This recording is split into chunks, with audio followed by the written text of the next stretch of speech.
LSU's Les Miles has arrived at the Swamp. He has a 5-0 team, but unbeaten hasn't come without criticism. The Tigers' offense has struggled. Quarterback Jordan Jefferson will get another chance. Yet many think Jarrett Lee's passing is the answer. They'll both be tested by Urban Meyer's Florida Gators. The two-time national title-winning coach is looking for a bounce-back win. Two tradition-rich programs are still on course to play for it all with a win tonight. This is the SEC on ESPN.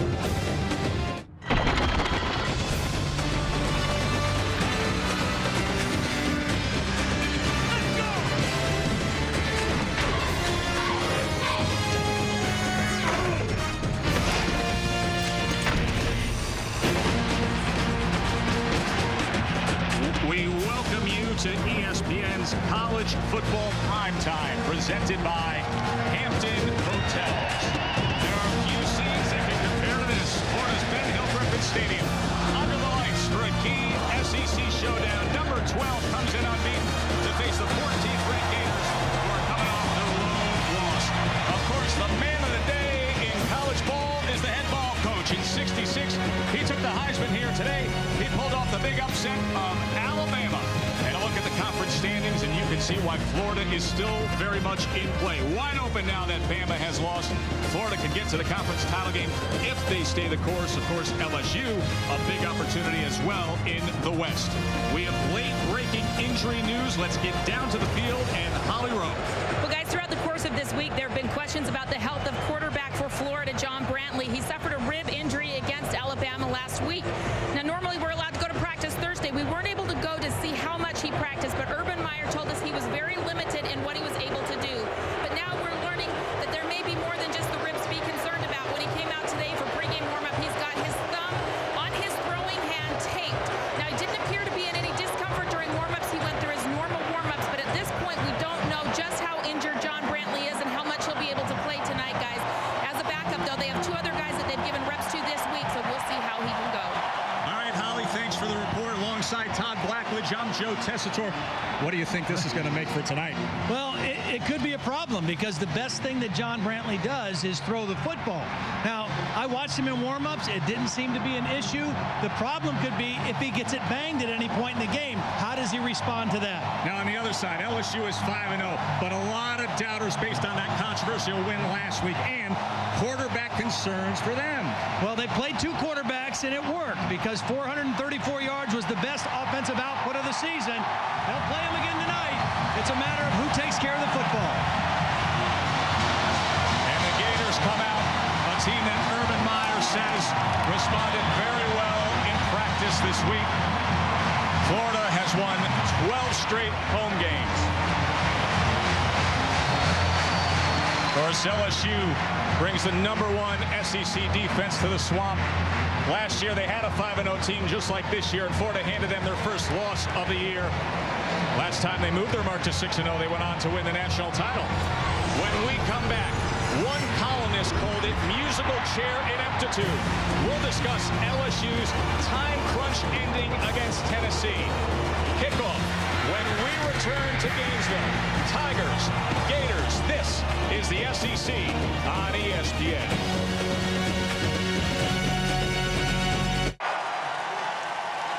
ESPN's College Football Primetime. Brought to you by Carnival. Fun for all for fun. The Principal Financial Group. It's time to rebuild your financial future. And AT&T. Find out what's possible with the nation's fastest mobile broadband network. AT&T. Rethink possible. Ben Hill Griffin Stadium, 132 straight sellouts dating back to '89. Les Miles, what a week he has had. The crazed and confused ending against Tennessee. Clock hit 0, but Tennessee, the penalty for too many players on the field, and then the firestorm that started up time. Well, it's been a crazy week, and it's so strange for me because I did the LSU game last year right after the debacle at the end of the Ole Miss game, and A lot of people assumed the clock management problems would have been solved from one year to the next, but they were right back in that situation. But what gets lost in all of that for Les Miles and the LSU team was they had a tremendous drive. Gary Croton, the offensive coordinator, had Jarrett Lee on the field. They went 16 plays, 69 yards. They converted a 3rd and 13 and a 4th and 9 and put themselves in position to win the game. And all that started with a key 4th down stop by the defense. But everything kind of boils down to that last play, or the last play that set up the win. But it was a strange ending to the game, but it was a win. Let's not forget that. They're 5-0, and at the end of the day, that's the most important thing. Undoubtedly. Hard to believe some of the things that have been said this week about a coach that is 5-0 and has won a national title in recent years, but such is the spotlight in the hot flame of SEC football. Florida won the toss. They deferred. LSU will receive. And back deep will be the very dangerous Patrick Peterson and Ron Brooks. Brad Phillips will be kicking off for the Gators. And there is Peterson, a long shot Heisman hopeful.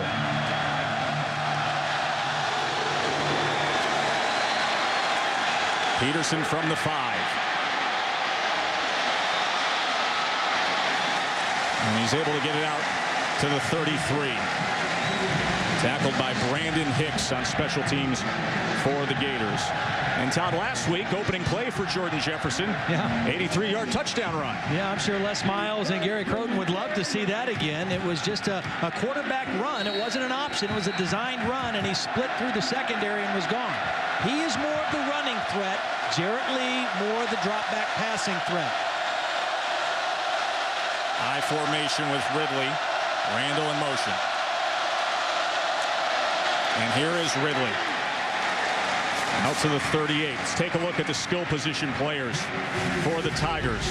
And you just saw Stephen Ridley, and he comes into this week #1 in the SEC in rushing. Russell Shepard, he's a threat always, a real game breaker. Up front, a familiar name at right guard, Hebert. T-Bob Hebert, the son of Bobby Hebert, the longtime NFL quarterback.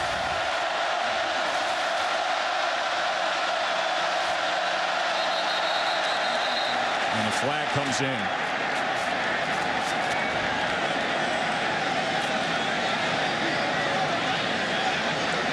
Well, Alex Hurst, the right tackle, moved, but the question is, did he move in response to the defense? Offside, number 6 on the defense in the neutral zone, causing the offense to react. That's a 5-yard penalty. Repeat second down. It was indeed Jay Howard, 300-pound defensive tackle. Well, that 6 looks really small on a 300-pound body, too, doesn't it? It did. He wore 62 last week to honor a fallen friend, but back to 6 this week.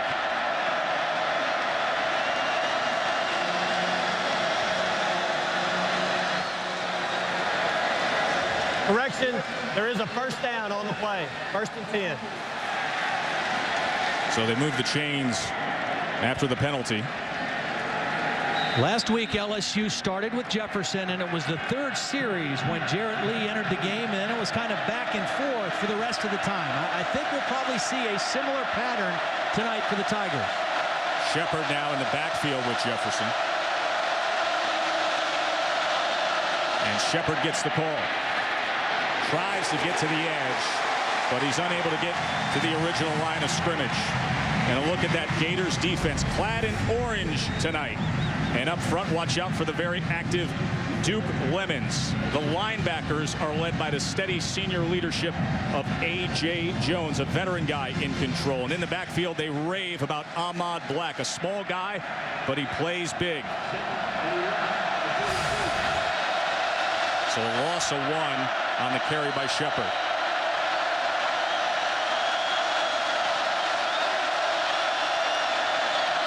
Ridley right into the heart of that defense, and it was Duke Lemons who got the stop.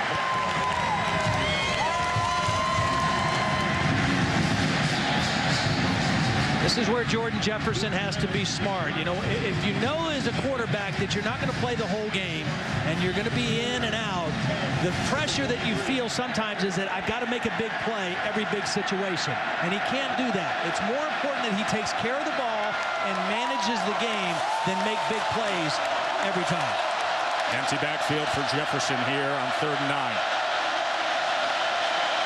Has time downfield, and that is complete. Peterson, his big tight end, D'Angelo Peterson. So a confidence-building start for Jordan Jefferson. A beautiful throw by Jefferson because he had to put a little air under this to get it over the linebacker. Watch this throw. He's going to get it right over the head of the middle linebacker, Jonathan Bostic, right into the hands of his tight end. That is a beautiful touch throw down the middle of the field. Actually, Bostic did get a little tip on it, but not enough to affect the play.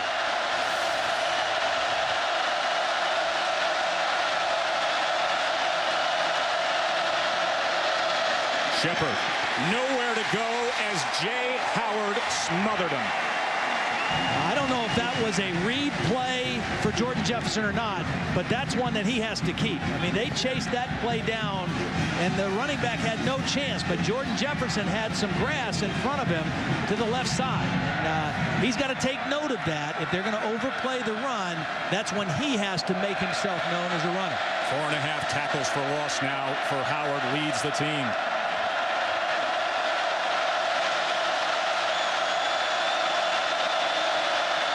Second and 16, going to keep it himself.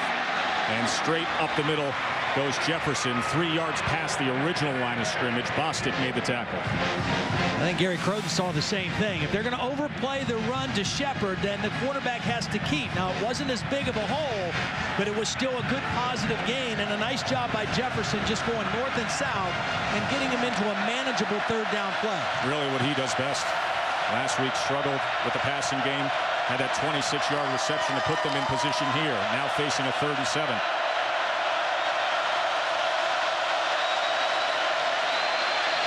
Double pumps and then overthrows the intended target, Ruben Randall.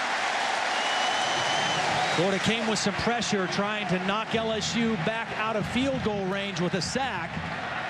Jefferson was able to get rid of the football and at least give them a chance to get on the scoreboard first. So on comes Josh Jasper, career leader for LSU in field goal percentage.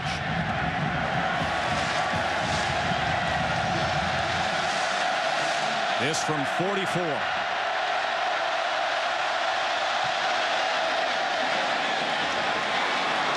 Right down the middle. So the reception to Peterson from Jefferson sets up the field goal by Jasper. Tigers strike first. We'll see what John Brantley can offer up when we return.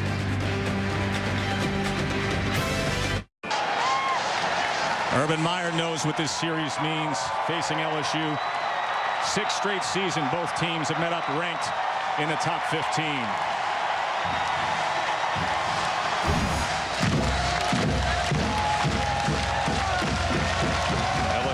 Struck first.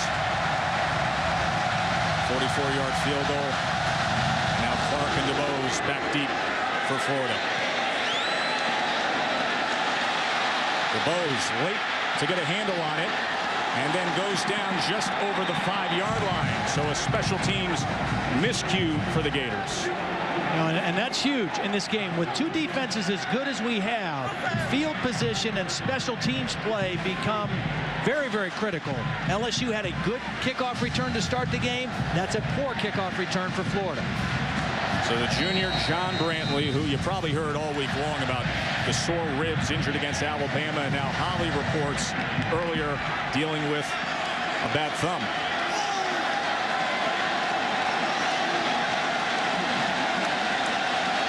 Right away under center with John Brantley, not the shotgun. Emmanuel Moody. Just a gain of a couple for Moody as we will introduce you to the Florida offense. A group of receivers yet to really break through. Jordan Reed is one to watch, the freshman from New London, Connecticut. He may play some Wildcat option quarterback. Up front, Mike Pouncey, the brother of Marquise, the first-round pick, struggling with the snaps this year. Big story in week 1. It has continued a bit.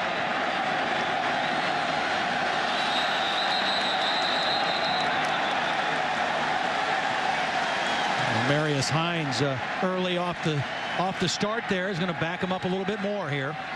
Not the way Florida wanted to start offensively. Before the snap, false start, number 82 on the offense. Half the distance to the goal. Remaining second down.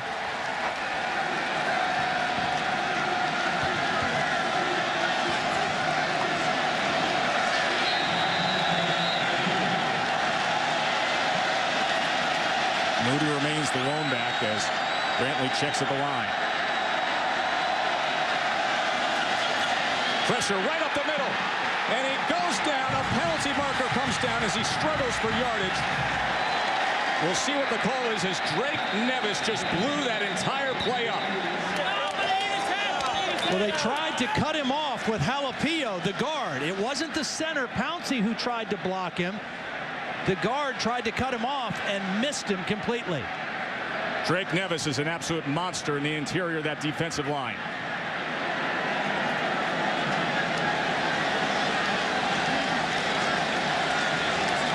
Personal foul, face mask, number 92 on the defense, 15 yards from the previous spot, automatic first down. So it goes to what could have been something big for LSU, if not a safety, to go in the other way on the 15-yarder. What a break for Florida, because Drake Nevis made a wonderful play.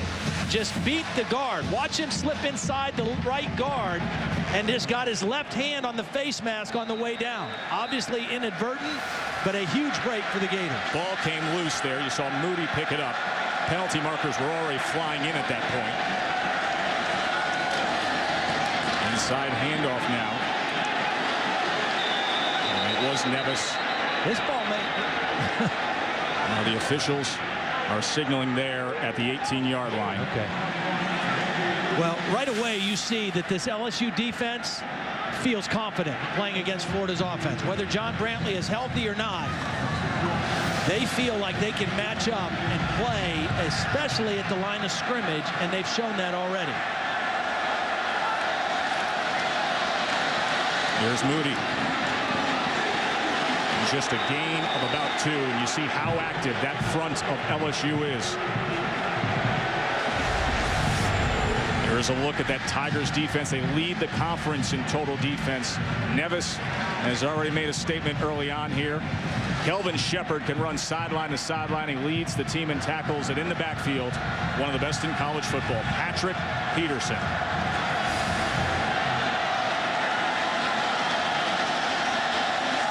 Out of the gun on 3rd and 9. Brantley has time and gets it complete for a first down. Close to the 44-yard line is Carl Moore, the big 6'4" target. Well, this is wonderful pass protection against a 4-man rush, because Carl Moore came from the right numbers all the way to the left side of the formation, and Brantley was able to stay in there and make the throw to the other side of the field.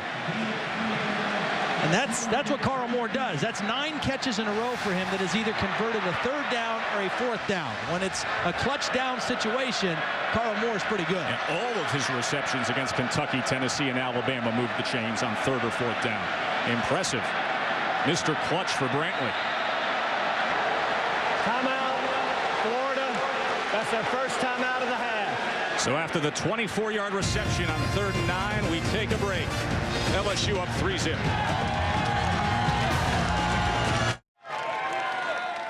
ESPN's College Football Primetime is presented by Hampton Hotels. At Hampton, we love having you here. And in part by Bud Light. It's the sure sign of a good time. Here we go. Joe Tessitore, Todd Blackledge with you here in Gainesville. We are yet to see the leading rusher for Florida, Jeff Demps. Holly, what can you tell us? Well, guys, he's here on the sideline. He's available to play, but a sprained right foot has kept him out. He looked good in pregame warmups, but we haven't seen him in the game yet. It's a huge deal because he averages 7 yards a carry, where Emmanuel Moody, who we've seen so far, just 3 yards a carry, guys. I'll let you know if he can come in. Todd Demps is a difference maker. He is. He's their home run guy, but he was not 100% last week in Tuscaloosa either. Play action, Brantley gets it to the other quarterback, Trey Burton. And by the way, ESPN's Joe Shad is now reporting that the injuries to Brantley include 4 cracked ribs and a broken thumb. Holly was quick to notice that in pregame, taped up. So Brantley trying to really get through some pain here tonight. Well, if we don't know anything else about him, he's a tough kid. No doubt Those injuries are that serious. He's tough. Gillislee and tracked down by Kelvin Shepard. You know, it's interesting because I asked him in our meeting with him the other day, what are some of the things you learned from Tim Tebow? What'd you take away? He mentioned his leadership. He mentioned how he handled himself and prepared. And he mentioned his toughness, what he saw him have to play through and go through to keep on playing. And obviously, he's showing a little bit of that tonight. Says he talks to Tebow quite a bit. Tebow trying to encourage him to make your voice heard out there a few times a game. 3rd and 7 now for the junior. I would expect LSU to bring pressure. Boy, we've had a lot of movement, a lot of confusion up front early on here. For the snap, false start, number 74 on the offense, 5-yard penalty, remains 3rd down. That'll back him up. This week on ESPN's Monday Night Football, Randy Moss back with the Vikings. Brett Favre and Moss in New York to take on the Jets. Coverage begins at 7 Eastern with Monday Night Countdown served by Applebee's. LSU leads the SEC with 16 sacks. The last 3rd down, they didn't get to him with a 4-man rush. Let's see if they bring more than 4 on this 3rd down play. A little bit of pressure. And that falls incomplete as he was trying to get it to Andre DeBose, who had lined up in the backfield. A flag comes down.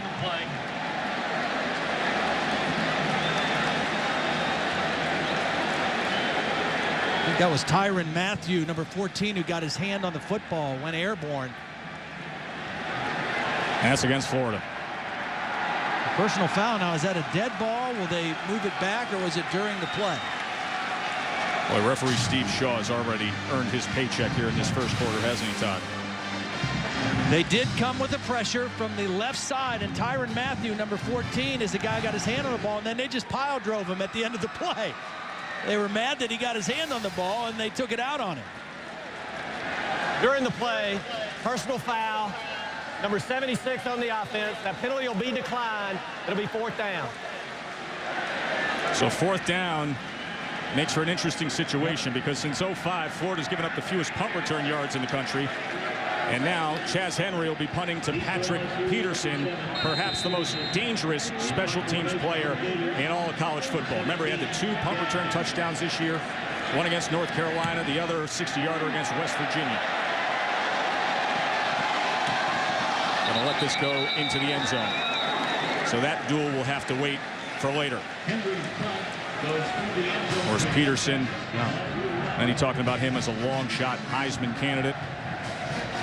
Defensive coordinator John Chavis said the best ball skills I have ever seen when he met with us yesterday. Well, he has the great ball skills, and he's a big physical guy playing the cornerback position. He's 225 pounds, and obviously he can run, but he's very physical when he plays bump and run man-to-man coverage. That's why he's such a lockdown corner, as much as anything, is because of his strength.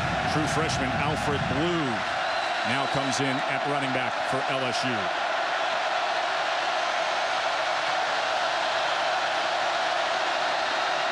Blue dives ahead. There's Jelani Jenkins, who got to Blue.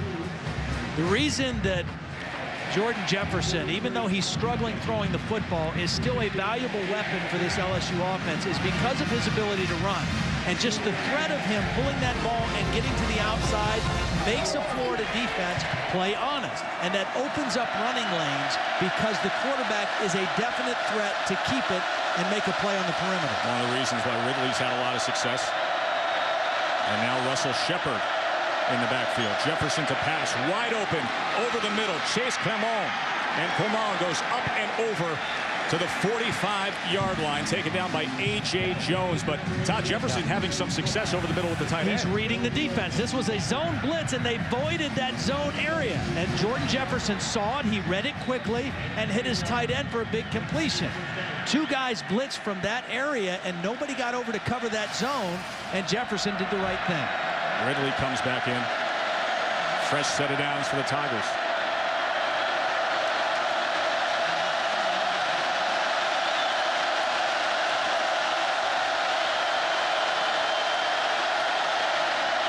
Jefferson gets a quick strike to Terrence Tolliver.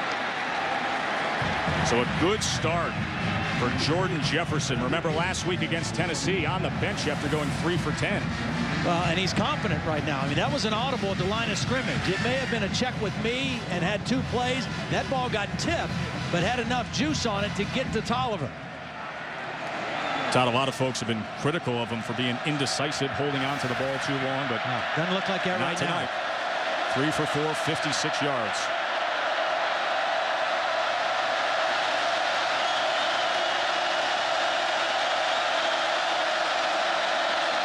To pass on 2nd and 1. Same play to the other side. What he's seeing is an 8-man front, which is extra defenders in around the line of scrimmage anticipating run, and he's checking to a sprint out pass. The first time it was complete to the right. This time, same play to the left. It's incomplete. Off the hands of Tolliver that time. Some pressure being applied by A.J. Jones, and Jarrett Lee waiting his turn. Had that the majority of the success with the game-winning drive last week against Tennessee. Completed a big 4th down play to keep that drive alive, but right now Jefferson off to a good start. 3rd and 1. Ridley, 1st down. Good surge by Stephen Ridley. College football fans, time to put your college on the map. You can build your own campus from scratch with ESPNU College Town. Find your school, pick buildings, recruit players. You can even challenge your friends across the country to see whose program is #1. Go to BeTheDean.com to start playing.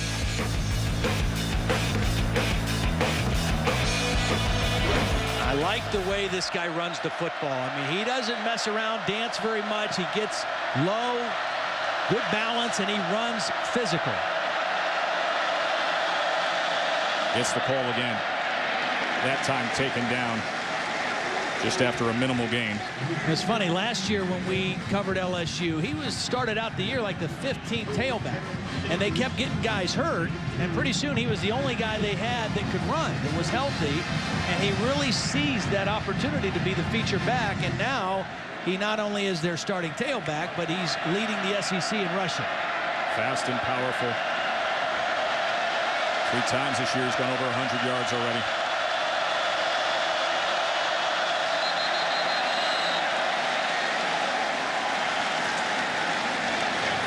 Looks like the right tackle may have moved. Well, again, Jay Howard moved first. And now whether or not they will interpret that he drew the movement from LSU or not, I think this one's going to go against the Tigers. Snap, false start, number 72 on the offense. 5-yard penalty, remains 2nd down. That's Alex Hurst, 6'6", 330. They call him Clyde, as in Clydesdale. He's that big. Yeah, see, Howard moves first, and then Hurst moves second. But I guess Howard didn't move enough. Wasn't that far into the neutral zone. So it backs him up to a 2nd and 13 as Ridley remains the lone back with Jefferson out of the gun. And Ridley just bottled up there. Jay Howard was in there, as was Justin Trotto.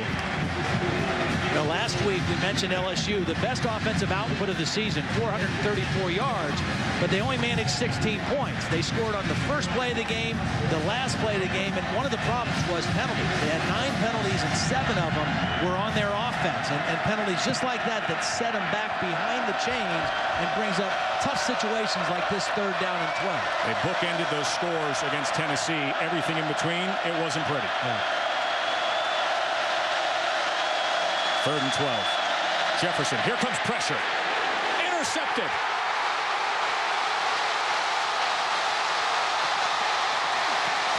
Jelani Jenkins takes it all the way back inside the 20-yard line. First mistake of the night for Jordan Jefferson, and it was costly. Florida leads the country in interceptions. That's their 13th. Here's the interceptor. Jordan Jefferson never sees him. All he's looking at is his man crossing the field. He knows pressure's coming. He never saw Jenkins, and he threw it right into his chest. Good pressure from Matt Elam that time, the true freshman strong safety coming in, disrupting things. And then Jelani Jenkins. We mentioned the penalties as we look at a player being attended to. Matt Elam The penalties were one problem, and turnovers. They had 4 turnovers last week, and Jordan Jefferson with a couple interceptions. That's his 7th interception now on the season. So the turnover for Florida will take a break. LSU up a field goal. The SEC on ESPN. Joe Tessitore, Todd Blackledge, Holly Rowe with you. And Todd, look who's already on the phone. Yeah. Well, he was due to come in the 3rd series anyway. That 2nd series just ended a little sooner than anybody thought it would. Jared Lee talking things over as Jefferson threw the pick, and now Florida looking to cash in. Brantley sets it up to Burton. And Burton wrapped up immediately that time. Good defensive play by Shepard. See, now the question for Florida, they already come into the game still kind of searching for an offensive identity, still trying to figure out who their playmakers are. So you don't have Demps, and Brantley is injured. We don't know how seriously. Who's going to step up and make some plays for this Gator offense? That's the big question right now.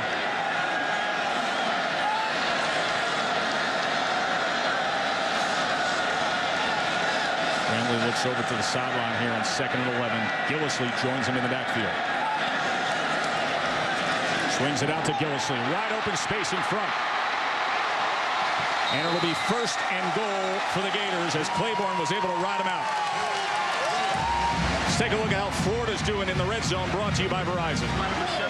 Well, before last week, they were doing great. I mean, at one point they had scored 15 consecutive possessions and 14 touchdowns, but last week against Alabama, that was part of their undoing. 1 for 4, all they had was a field goal, and they had a couple of turnovers down there deep in Alabama territory. And to try to beat a team like Alabama on the road, you can't be that inefficient in the red zone. Timeout, Florida. That's their 2nd timeout of the half. So Trey Burton, the true freshman who's had a lot of success early this year. Will we see him down here towards the goal line? Stay with us to find out. Now, Florida handed LSU its first loss of the season each of the last 2 years. A week ago, Florida suffered their first loss of the season, and they struggled down near the goal line against Alabama. Todd. Yeah, and they played both quarterbacks, John Brantley and Trey Burton. Burton is more the running guy, does some different things, but the key one in there was this interception. That was on the initial possession. Florida roved all the way down the field and threw an interception. Burton did on 4th down. Trey Burton is the quarterback. Brantley is split out wide. And Burton goes ahead to just inside the 5-yard line. Nevis, the big 6'2", 285-pound senior, was right on top of him. Burton can throw the football. I mean, he's thrown a 42-yard touchdown pass this season. He is the backup quarterback. So he's not just in there as a running back to run the Wildcat. I mean, he can throw it if the play calls for it. Brantley once again split out wide.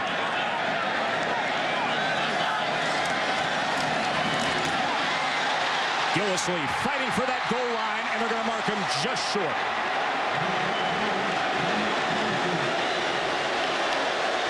Thought they had a 6 here, did the fans.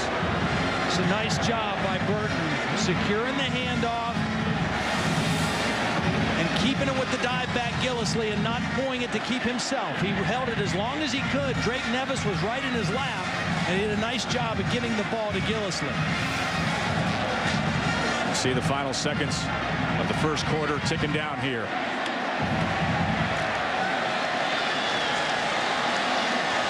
Jordan Reed lining up at Wildcat, but they will not get it off. They'll have time to talk things over. It'll be 3rd and goal when we start the 2nd. Florida knocking on the door, looking to crash on through and take the lead. Stay with us. Find a way to wash away. Any regret you have, don't let this moment pass. Live inside this day. LSU field goal, the only scoring in the first quarter. Florida looking to get off to a good start down in the red zone here. The big story, of course, today, South Carolina upsetting #1 Alabama by a 2-touchdown margin. Alshon Jeffrey, Todd, he is such a dangerous weapon at wide receiver. He's big. He's got great hands. A very difficult matchup. The head ball coach. They were able to get things done inside the red zone. Now Florida looking to do the same. Jordan Reed. Reed stacked up and then fights his way in. A good second effort from Jordan Reed as Calvin Shepard came up to meet him, and Reed overpowered him.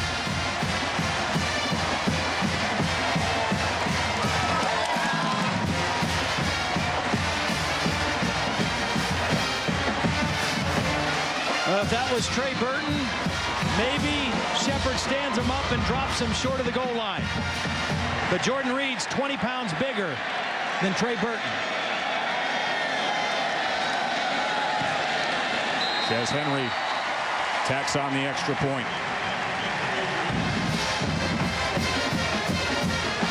So the Gators take a 7-zip lead thanks to Jordan Reed. We knew that he was going to play, and they wanted a bigger guy running down by the goal line. This was all second effort by Jordan Reed. 6'3", 240 pounds. He wasn't in on his initial contact, but he kept fighting and got the ball across, and that is exactly what Urban Meyer said he needed. They needed to get a bigger guy down there. They needed to score touchdowns when they got in the red zone, and he got him a touchdown. Yeah, I laughed because when we met with Coach Meyer yesterday, he sat down, we said, well, what's the key? Having some inconsistencies on offense here. He said, it's pretty simple. Guys just need to score. Yeah. Found a way with a tight end there. Well, you know, Trey Burton did a nice job in his couple plays, but Jordan Reed, we knew he was going to play. He's a bigger body. He's a big athletic guy, and that second effort got him in the end zone. And so right now, again, we said, who's going to step up and make some plays for Florida? Jeff Demps is not playing. Right now, Jordan Reed stepped up and made a nice run on third down. Of course, this is life after Tebow here, so having that big quarterback that can plow the way through, it's been a key part to Florida's success through the years. And Jordan Reed goes 6'3", 240. A redshirt freshman from Little New London, Connecticut. Not exactly a football power up there on the Connecticut shoreline, but Jordan Reed is a special athlete. And remember, the drive was set up by the interception in the short field for the Gator offense. Peterson and Brooks back deep. And here he goes, Patrick Peterson. He's taken down at the 23. Let's check in with Reese. Joe, time for a Taco Bell studio update. Game going on over on ESPN2. Cam Newton and Auburn against Kentucky. Newton with his second running touchdown of the game. And Auburn, after falling behind 7-0, up 14-7 early in the second quarter. Thanks, Reese. Of course, Cam Newton started his career right here in Gainesville. Jarrett Lee is in, not because Jordan Jefferson threw the interception, but it's the third possession. And that's when Gary Crowton said that he wanted Lee to first enter the ball game. Gets it to Shepard, just floated it over the middle. And Shepard with an 11-yard gain. Wow, nice little play. Kind of a difficult play to execute on your first play in the game. That ball was hanging there for a moment. That was just lingering there in midair. Florida anticipating run on that first play, and Jarrett Lee got his first completion. Jefferson drove them down the field for a field goal and then threw the pick to Jenkins. Lee, pressure up the middle, and gets it complete to the running back Spencer Ware, who fights his way to the 40. The true freshman from Cincinnati, Spencer Ware. I really like Jarrett Lee's release. He's got a very quick release. The only thing that gets him in trouble sometimes is he throws backing up or not getting his feet set. Now that time he had to get away from Jay Howard, but that's where he gets in trouble and gets a little erratic when he throws it when he doesn't set his feet. But when he sets his feet, he can really throw the football. Ware splits to the slot as Ford stays in the backfield with Lee. And he gets the call. And he gets a first down and a lot more. Michael Ford. Not often used in their rotation, but they go 4 deep at running back, and he serves them well. Well, Florida anticipating pass with the passing quarterback. They get up the field with the pass rush. Jay Howard came up the field, and nobody closed on the inside run. And a nice job by Ford keeping his balance and turning it into a big game. Explosive plays. Runs over 10, passes over 20. Critical in a game like this. Ford only had 22 yards on the year. That was a 25-yarder alone. Lee quickly gets it out to Ware. And he is taken down by Ahmad Black. Jared Lee's got the offense moving a bit here, Tom. He really, he played last week for the first significant action in almost 2 years. He threw it 23 times, completed 16, 185 yards, did not throw a touchdown, but he got the team down the field on that game-winning drive and in position to win the football game. Ridley back in. And Ridley to the 27-yard line. Janoris Jenkins, the cornerback, came up to make the tackle on the big running back Ridley. That's power football right there. And that's what Les Miles loves to see. The former offensive lineman, started out his career as an offensive line coach. And he likes that power football. Hard-nosed, run the football, particularly on the road. It has a tendency to take some steam out of a defense and also out of a crowd. And it's a big crowd and a vocal crowd, especially in spots like this, 3rd and 2.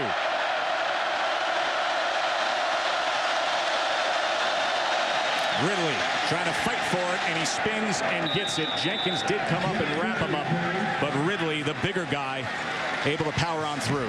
See, he's close to 230 pounds, and so you're not going to bring him down with arm tackles. And he's not a fancy runner. He's not going to try to make you miss. He's not going to try to sprint outside and get around you. He's going to try to run through you, and he's going to run through most arm tackles in short yardage situations like that. Solid guy is Ridley. Very consistent runner for the Tigers, an offense that's trying to find consistency. Gets the call again, and look at that, just bowling his way for another first down to the 13-yard line.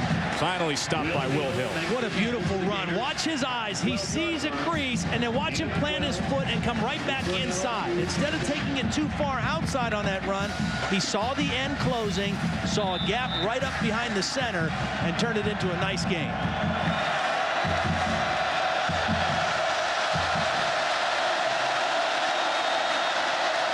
Ridley cannot spin free that time as Teron Sanders got a beat on him.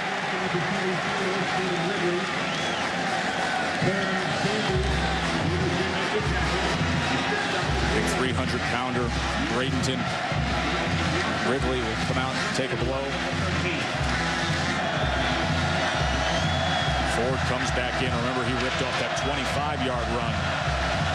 One thing that LSU likes a lot in the red zone are wide receiver screens, quick throws to the wide receivers, and get the other guys blocking out in front.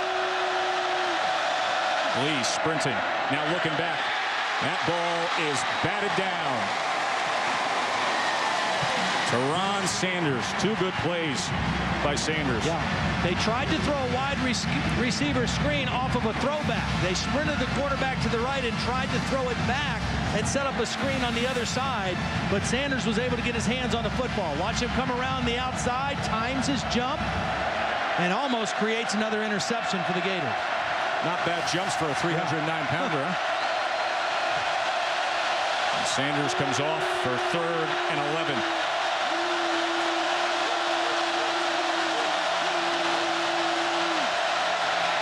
They run it. And how about that? Ridley dives forward close to that line to make.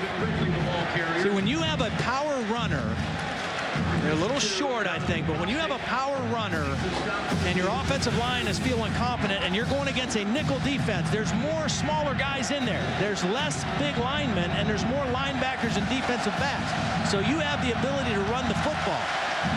His right knee, did his right knee come down before that line to make? Because they spot it as now a 4th and 1. And Les Miles says, we're here to win. Jefferson, the quarterback, keeps it himself. And he's got it. And more, in fact, reaches all the way out and comes up just short of the goal line. So they wasted no time in sending Jefferson out with a jumbo package. Well, and that was just great push by the front offensive line of LSU. Watch the push. And Jordan Jefferson's thinking, I just need to get about a half a yard, but if they're not going to take me down, I'll just keep pushing. Todd, you know, I don't know that his knee ever touches the ground. He's laying on bodies as he reaches out across that goal line.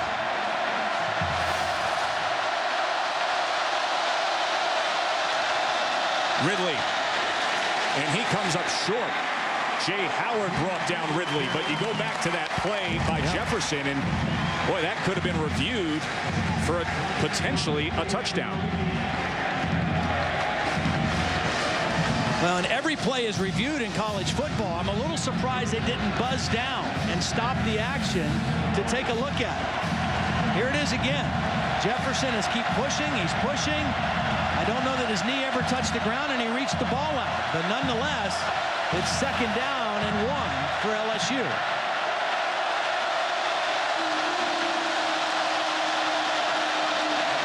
Confusion. Jefferson makes the most of it. So it all comes full circle. Last week, confusion caused controversy all week long. This time, Jefferson able to make something of it. Well, credit Jordan Jefferson. Here's a goal line play. Let's take ourselves 3 yards off the line of scrimmage, turn around, and then run to the other side and score anyway. And they deserve it because he was in on that 1st down play. Gave that hesitation as if to say, where am I? And then burst for the goal line. Jasper puts it through. Jordan Jefferson, the 1-yard run. A little shake and bake, and then the dive in. And Les Miles says, that away.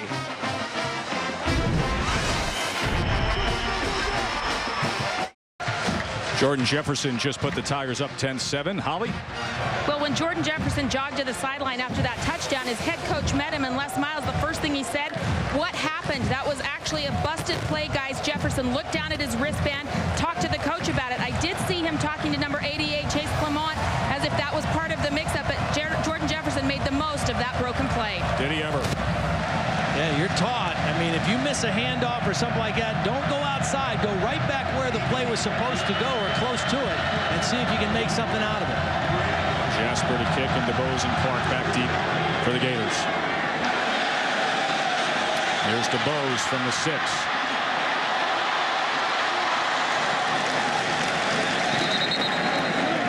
We'll go back to this touchdown. Now, LSU knows it's a broken play, but Florida doesn't. Now, watch, after the fake, right here, these 2 defenders of Florida, they think it's a naked bootleg, so they're going to widen out, and Jefferson sees it and puts his foot in the ground and goes right back inside for the touchdown. I mean, Florida thought it was a bootleg.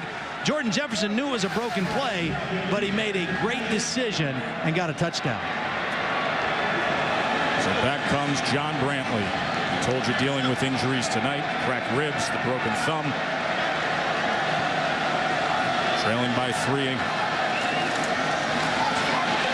Pressure. Escapes it for a moment, and then tackled by Nevis for a sack. Let's check in with Reese Davis. All right, Joe, SportsCenter right now brought to you by Discover. The nation's longest winning streak comes to an end. South Carolina beats Alabama 35-21.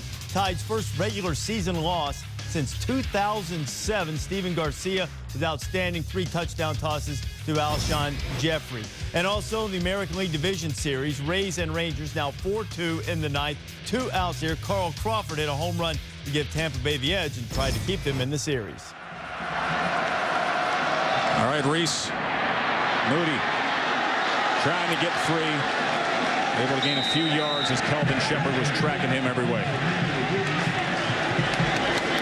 Nice job by Shepard making a play in space. You know, you hear that a lot. Can a defender make a play in space? He gets out there 1-and-1. He's kind of on an island. He's used to playing in around the line of scrimmage. And he kept good body position and balance and made a tackle for a short gain.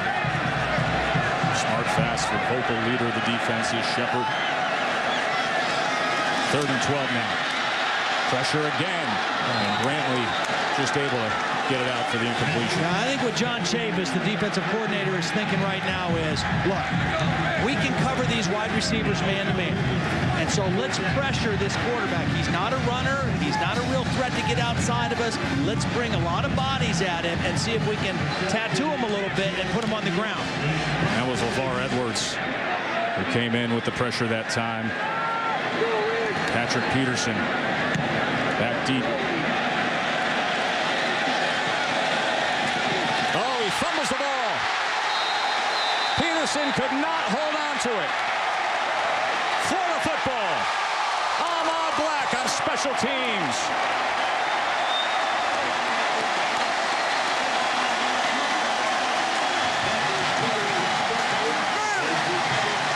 Urban Meyer was really disappointed with this punt team last week. This is a perfect punt, first of all, by Henry. Right on the numbers. They had coverage down in there to circle Peterson, and Peterson lost his concentration, but it was a high kick, and it was right in the perfect spot where the coverage was running to, and Peterson unable to field the ball clean. So Chaz Henry fist pumping all the way down the field as the Gators offense comes back out for more business. Another short field after the turnover for the Gator offense. Play action. And the pressure once again from the front four of LSU all over Brantley. LeVar Edwards and Nevis in there against him. This defense is faster than they were a year ago. That's why they're getting to the quarterback better. They got some young, fast guys, and they got Nevis, who is a complete disruptor on the inside. Very seldom do you see a defensive tackle who leads your team in sacks, but he is very explosive and very disruptive. Backs him up to a 2nd and 18. Empty backfield. Oh, they better cover the outside receiver. Here's a high snap. Complete over the middle. Able to get it to Deontay Thompson. Down to the 11. The line to make is the 6. Here's that snap from Mike Pouncey. A little high and a little hard, but Brantley able to field it. And then stays in there and makes a nice throw. And when you catch a shotgun snap, the first thing you got to do is kind of flip that ball and get the laces where you want them to make the throw. Nice job by Brantley there. 3rd and 5. Pressure. They pick it up to the end zone. Flag comes in. Andre DeBose. Covered by Jai Eugene. And the flag reined in. Well, I don't know how that was at all catchable. Pass interference. Number 4 on the defense. That penalty will be enforced at the 2-yard line. 1st and goal. Well, a costly turnover gave Florida great position, and now a costly penalty, but that ball was well over the head of the intended receiver and out of the field of play. Trey Burton now in at quarterback.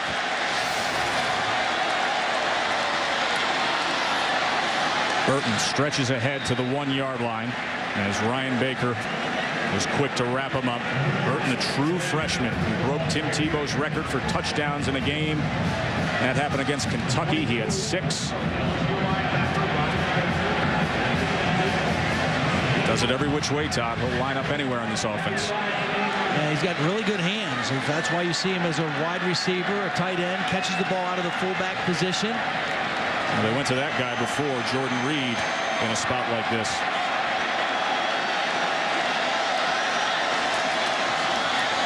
Burton right through. And starting quarterback John Brantley was in on that play, but it was Burton who found the hole. Does a nice job of being patient with the fake and then pulling it out and getting into the end zone.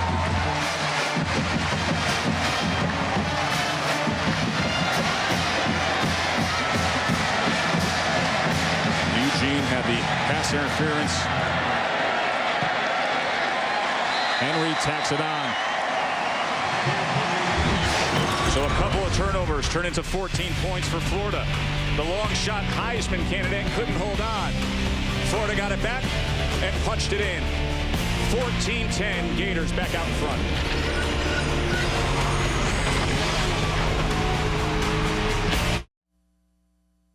ESPN's College Football Primetime.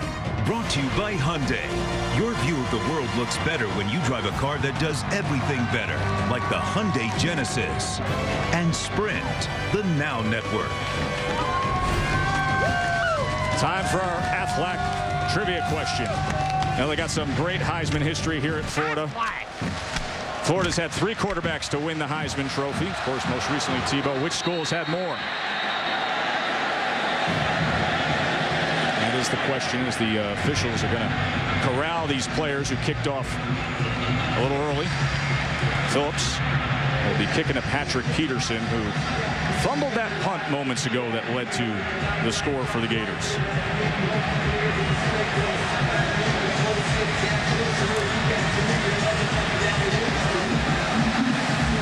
Star cornerback who's been a sensation on special teams, and then all of a sudden coughed it up. You know, we spent time with him yesterday, Todd. What did he say? He said, my dad taught me it's like catching an egg. You want to let it come in nice and soft. Yeah. Well, that egg cracked on him, didn't it? It hit the ground and cracked. It got all over his shoes.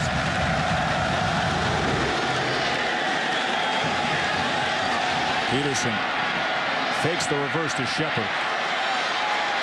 Out across the 20. Now looks to reverse field, but is cut down to the 33.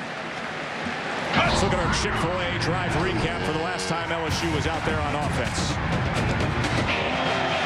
Well, Jarrett Lee came in. It was his possession. Did a nice job of spreading the football around. A couple nice runs in there.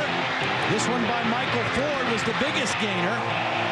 And then Jordan Jefferson came in as the goal line quarterback, and on a busted play, turned it into 6 points. And that put LSU in front momentarily.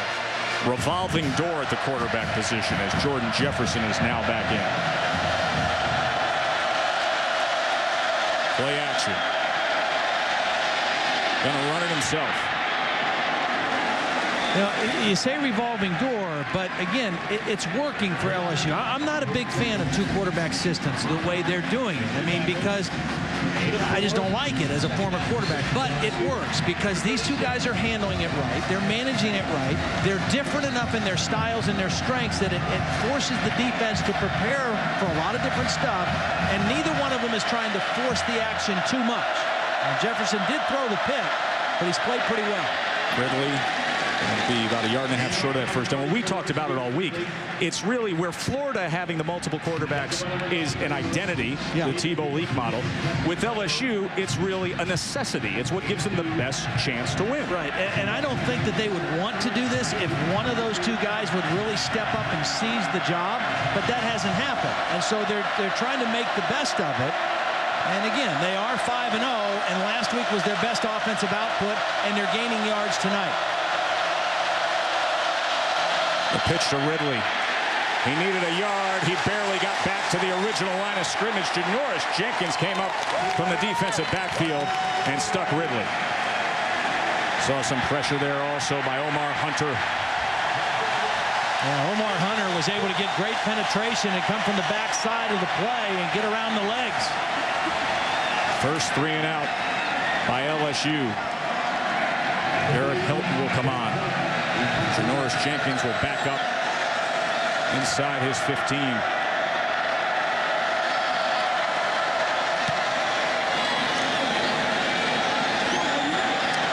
From the 10.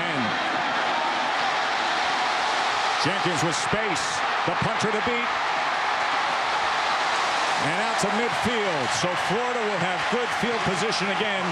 Spencer Ware. Well, you know what? Janoris Jenkins just made a dumb move. He had a tremendous return, spiked the ball on the LSU sidelines, and that's going to push him back behind the 50-yard line. Just uncalled for after the great return. Had a great return, and now this. It was a low kick. It was a low driving kick that had good distance, but not enough height, and Jenkins was able to make a huge return. And they almost had another short field. Remember, the turnovers, Florida's 2 touchdown drives tonight were 17 yards and 16 yards. Illegal block in the back. Number 26 on the receiving team. That'll be a 10-yard penalty. Then there was a dead ball, unsportsmanlike conduct on number 1 of the receiving team. That'll be half the distance to the goal. 1st and 10. Now, the one penalty was against Lorenzo Edwards, and that's got to drive Urban Meyer crazy. It was a 36-yard return, and they're going to be back all the way up when we return. I'm Reese Davis. Coming up on the Wendy's halftime report, the Tide takes a tumble as #1 goes down in Columbia against South Carolina. Several rivalries renewed. We'll show you how Michigan State did something they haven't done since the 60s. And the Dogs finally find a way to get it done against Tennessee. Mark and Lou join me. Plenty of highlights and analysis coming up at halftime, Joe. Reese, we look forward to it. Janoris Jenkins probably isn't looking forward to the talking he's going to get come meetings with Urban Meyer this week, because the 2 penalties on what was a good return back him up 41 yards, Todd. Yeah, they were out by midfield. Now they're inside their 5. And LSU, a huge break, and their defense gets to play now with better field position. And Jordan Reed at quarterback. And he cannot escape that front 4 again. That time it was Pep Livingston. All right, we asked you the Aflac trivia question. You know the Heisman history with quarterbacks here at Florida. They had 3. Which school has more? Timeout. LSU. That's Notre Dame. Timeout of the half. And it all started back in 1943 with Angelo Bertelli. And as we get a timeout here. You know, I marvel, you go back to those days, Todd, of course, the war era, 1943 with Bertelli. Yeah. And this is week 6 of the college football season. He led Notre Dame to a 6-0 record at this point of the year. Then he was called up to active duty in the Marines. And that was it for his season. Went on to win the Heisman Trophy. One of our staff members go out of their way to make your visit great. That's pretty amazing. Yeah, it's interesting, too, as a couple of those early Heisman Trophy winners at Notre Dame were running kind of single wing stuff, and that's back in vogue now. When a lot of these quarterback run offenses, that's just throwback stuff. So Florida up 14-10 here, 2:45 before the half. Been an interesting first half, seen a little bit of everything, some costly turnovers for LSU, but yet some sustained drives, which has not been the norm for LSU this season. Reset the clock to 2 minutes, 47 seconds, 2:47. They found a little something last week in their offense and moving the ball and getting some drives together. And then they've got it going again tonight. Just from a pure offense and defense standpoint, LSU has dominated the first half. But the 2 turnovers have been killers because they both led to easy, short touchdown drives for Florida. And now Brantley back in at quarterback for the Gators.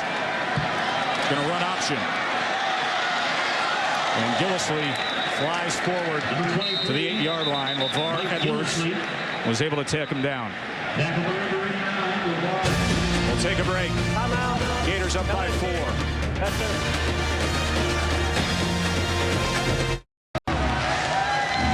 You're watching the SEC on ESPN. We've got a good one here at the Swamp. NASCAR Sprint Cup Series will be in California this week in the Pepsi Max 400. ESPN tomorrow at 3 Eastern. Jimmy Johnson, 4-time champ, your current points leader. John Brantley, battered and bruised this week, limited in practice, facing a 3rd and 7 here. They send pressure. Wow. Do they ever? Wow. And they're going to mark him just outside the goal line as Kelvin Shepard was looking for the safety, but they just unloaded on Brantley. Well, they brought pressure again. This is the right formula because Brantley's not going to beat them as a scrambler or a runner.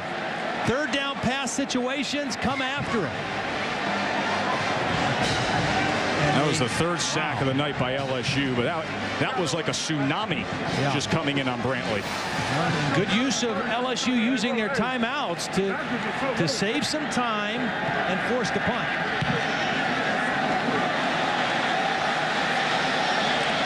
Takes a bounce inside the 40. Les Miles, of course, took the national title in 07.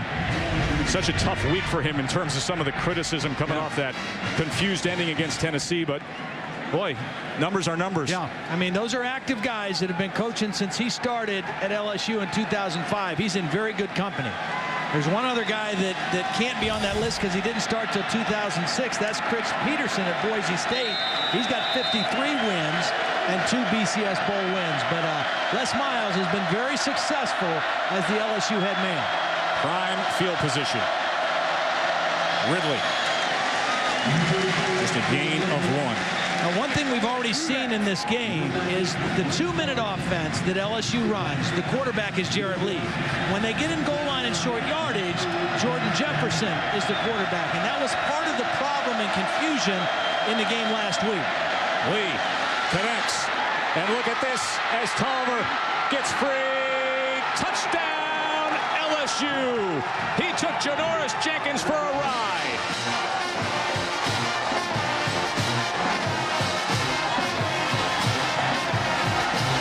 38-yard touchdown reception as Terrence Tolliver just muscled his way those last 5 yards. What a great job by Jarrett Lee, knowing there was an unblocked guy coming at him, but he showed great poise in holding on to the football. Todd, this is a downright offensive explosion for LSU. LSU looks good. Both quarterbacks are doing their thing. Justin Tratto, number 94, is going to come unblocked. Watch him come off the edge. And Jarrett Lee knows he's unblocked, but he knows he can hold it a little longer to make this quick throw.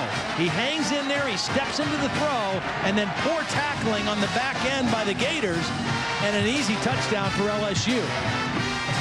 They were going into a hurry-up offense, trying to conserve time, and all they needed was one play. You don't need to manage the clock when you score in one play. Another look at Tolliver.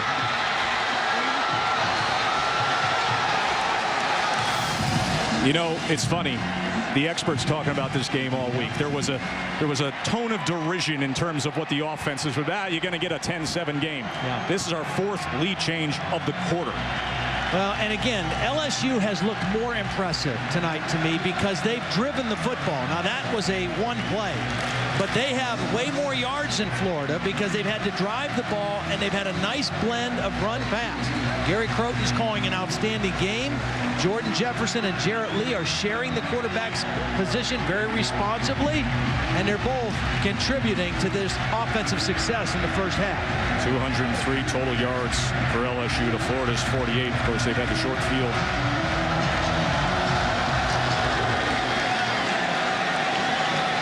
DeBose from the 1.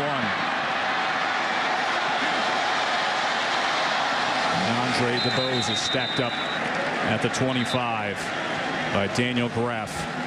Chris Berman hosts ESPN's 2-hour Sunday NFL pregame show. Sunday NFL Countdown presented by IBM on ESPN. Sundays at 11 a.m. Eastern. Of course, all the latest updates bring you around the stadiums around the league right up until kickoff. There are the offensive numbers that we were detailing. You see the second quarter output by LSU. 38 yards of it striking gold with Tolliver.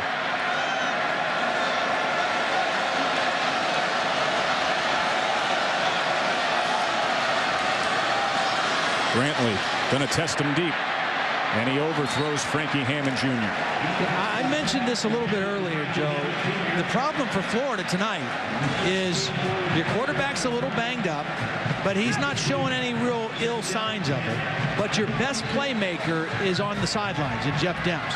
So you are limited in the playmakers out there on the field. And what LSU is, how they've read this is, look, we're not afraid of any of their wideouts. We can play man-to-man, and when they go to pass, we're going to bring extra bodies and trust our man coverage and try to get after the quarterback who's not a runner. This time they keep it on the ground with Moody, and Emmanuel Moody. Ball's out. Ball comes out. Yeah, it came out. Let's see who's got it. That was Tyrann Mathieu, number 14, LSU, who ripped the ball out. He came from behind, and he intentionally went for the football. This young guy, this freshman out of New Orleans, is a playmaker. He really is. That's his third forced fumble of the season. And that, I mean, he intentionally went for the football. Watch number 14 from behind. doesn't go for the tackle, goes for the strip, gets the ball out, and then he recovers it as well. Full service. Yeah. Cornerback there is Tyrann Mathieu. They love this kid. True freshman from New Orleans, 2.5 sacks on the year, 3 forced fumbles now. And now with 1:04 to go. I'm a little surprised Jefferson is in the game, though, because this is more the 2-minute offense steal. He's going to run it. Jordan Jefferson. And he's got 10 yards and a first down as the clock goes under a minute to go in the half. Justin Trotto was able to corral him eventually. They got a timeout left, Todd. Yeah, they got one, which you want to try to save as long as you can for your kicker. I mean, worst case scenario now, you want to get in field goal range and come away with 3 more points. Jefferson going to tuck it and run again.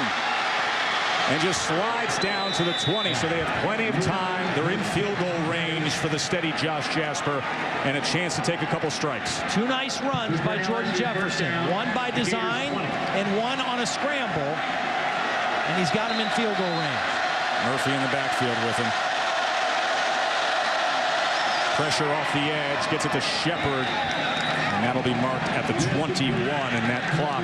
Yeah, that's a bad play because now you got to decide, do we want to use our timeout? Because he caught it and went right to the ground, you're losing valuable time. It would have been better off with an incompletion there. Exactly. Always comes down to clock management with the Mad Hatter, doesn't it? Now they'll call timeout and kick a field goal. And there's nothing wrong with this on the road. You want to take the last points. You're going to let the clock go down. Looked like Les was signaling 3 seconds, and then they're going to call timeout and kick a field goal. We'll take a break. When we come back, Josh Jasper going to look to put it through. Stay with us. This will be a 30-second timeout. 2 seconds to go in the half here. LSU used that timeout. Try to set up the field goal attempt by Josh Jasper. And again, LSU chose to go with Jordan Jefferson in that possession, and it was more a run-oriented possession than it was a wide-open pass, and they played a little more conservatively and went for the field goal here. Jasper made one from 44 earlier, this from 39.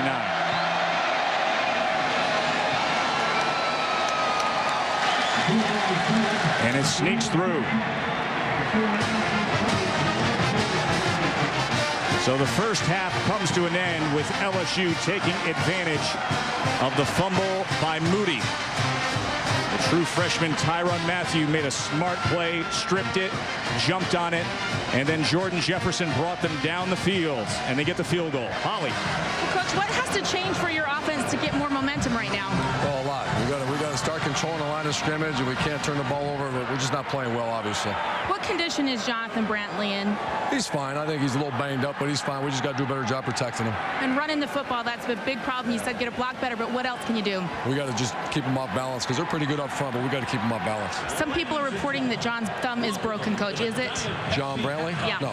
Thank you. No, thanks. So Coach refutes that report. They want to run the ball better. Jeff Demps unable to go tonight. 20-14 LSU. Now time for the Wendy's halftime report with Reese. You're watching ESPN, new home of the Bowl Championship Series. Let's go, let's go. Get up, sing it like it's screaming out here. Get out of the way, make it so easy. Let's go, show me what you got.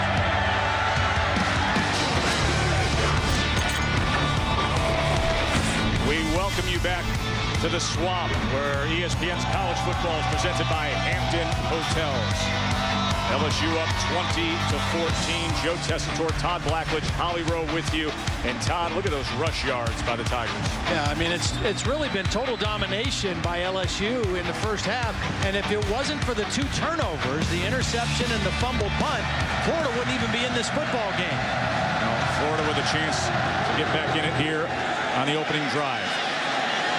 The Bows from the 7. Will shake and bake and then taken down at the 21. So more offense than we expected out of LSU. In terms of Florida on the other side of things, that front four, the rush that they're getting against John Brantley, a big factor. And I think that's probably the most alarming thing, and what was probably discussed the most in the locker room for Florida, because Steve Adazio, the offensive coordinator, told us this offensive line he thinks is the best that they've had since he's been here. Well, they got manhandled by Drake Nevis in that defensive front, and they've got to find some answers for that. They've got to find some playmakers, but first of all, they better take care of the line of scrimmage a little bit better. Brantley quickly gets it to Gillislee. And Gillislee stiff arms his way close to a first down. The other thing Florida's got to do, it'll help the line and help John Brantley, is to incorporate some quick throws just like that. Get the ball out of his hands, as we see Gillislee limping off the field again. He's been bothered by an ankle injury. Demp's already out of the game. Gillislee a little banged up on that play. So Moody now flanking Brantley. Checks with the line. Option to the top side. Here's Moody. Block out in front, the first down. And then they'll carve his way out to the 38 as a flag comes in.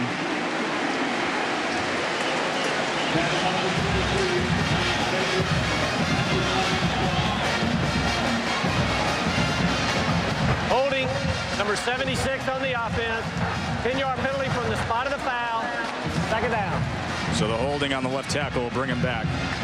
If you were with us earlier, then you heard the report, as ESPN's Joe Shad reporting that Brantley is playing with 4 cracked ribs and a broken thumb. But Urban Meyer refutes that claim and says he's fine. I think in Urban's eyes, hey, you're out there playing, you're fine. Well, and I'll tell you what, it'd be hard to throw the football if you had a broken thumb. And John Brantley doesn't seem to be bothered throwing the football. He's more bothered by the pressure that LSU's defense is putting on him than any injury to his thumb. To pass on 2nd and 11. And this is complete to the 27-yard line to Carl Moore.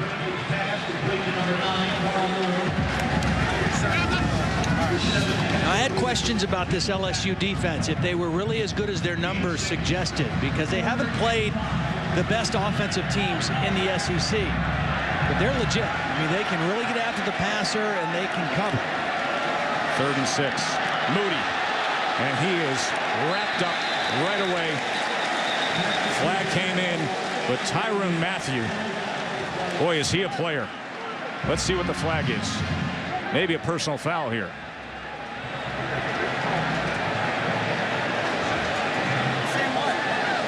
Personal foul, roughing the passer, number 13 on the defense, 15-yard penalty from the previous spot, automatic first down.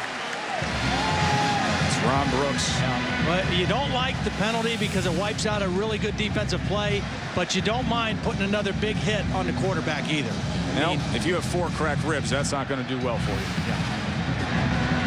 He's getting a talking to.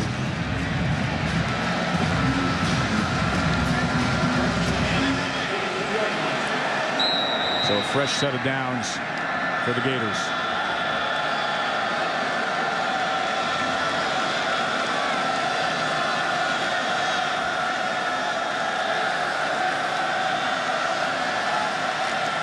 High snap. Moody gets the handoff and steams ahead to the 44 as Ryan Baker was there to meet him.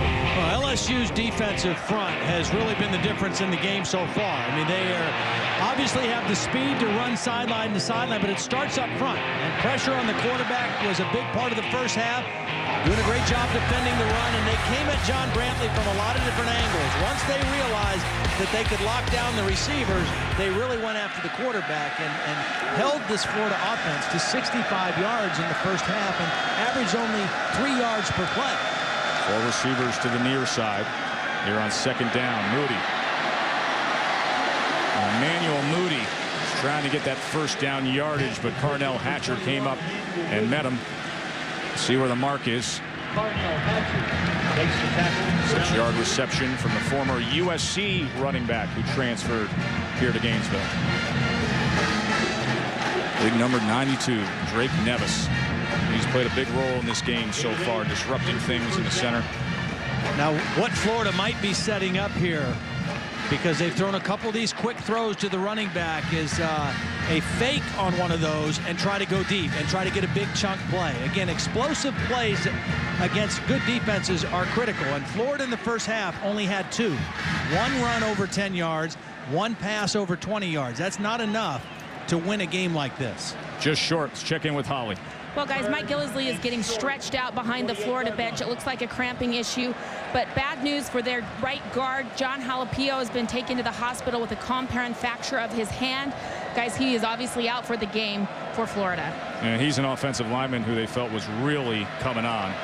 Gillisley's been nursing an ankle sprain, and now you see him stretching out on the sideline there. Demps we haven't seen all night long, so we'll get a dose of Emmanuel Moody in the backfield.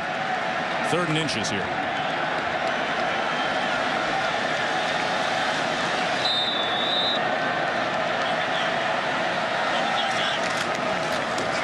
Burton, first down and a lot more. Looking for the block out in front. And he's inside the 40 as the true freshman, Trey Burton. Well, most of the runs have come inside. This time he's going to kind of fake inside and then bounce it to the perimeter. Watch him coming inside, then bounce it out. And they outflank the LSU defense on that 3rd and short.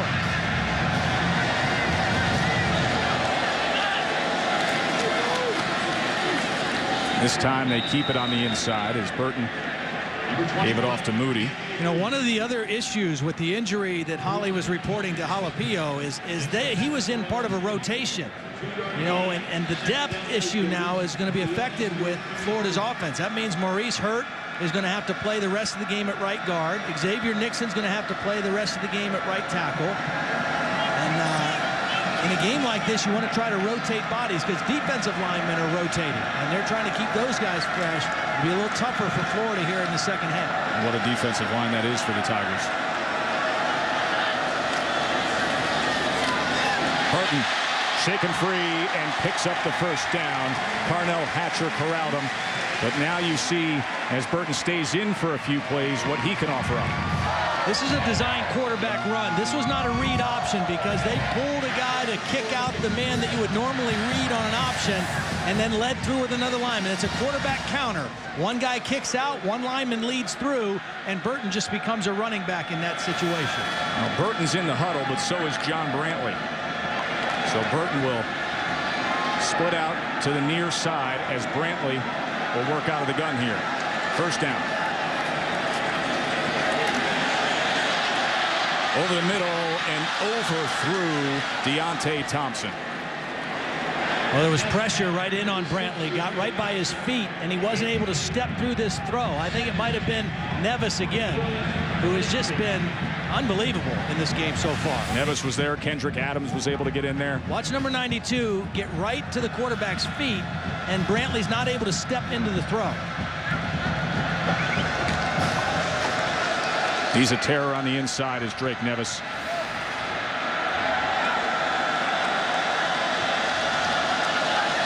Burton going to hand it off to Moody.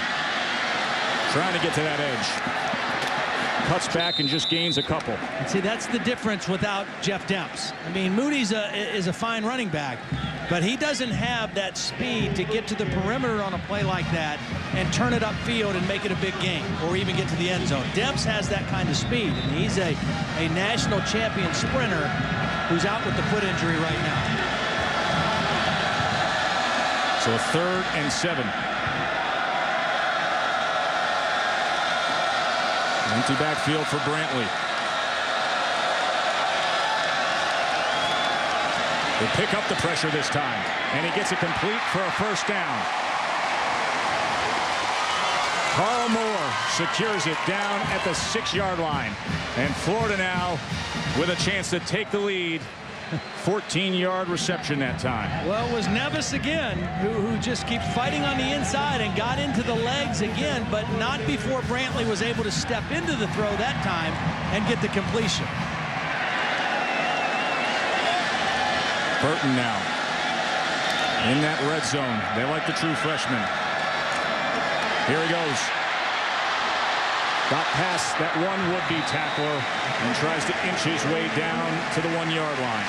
Ryan Baker finally got to Burton. A very impressive drive to start the second half for the Gators. Very workmanlike.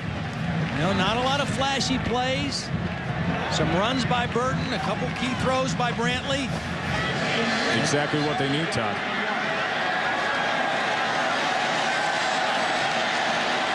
Second and goal now.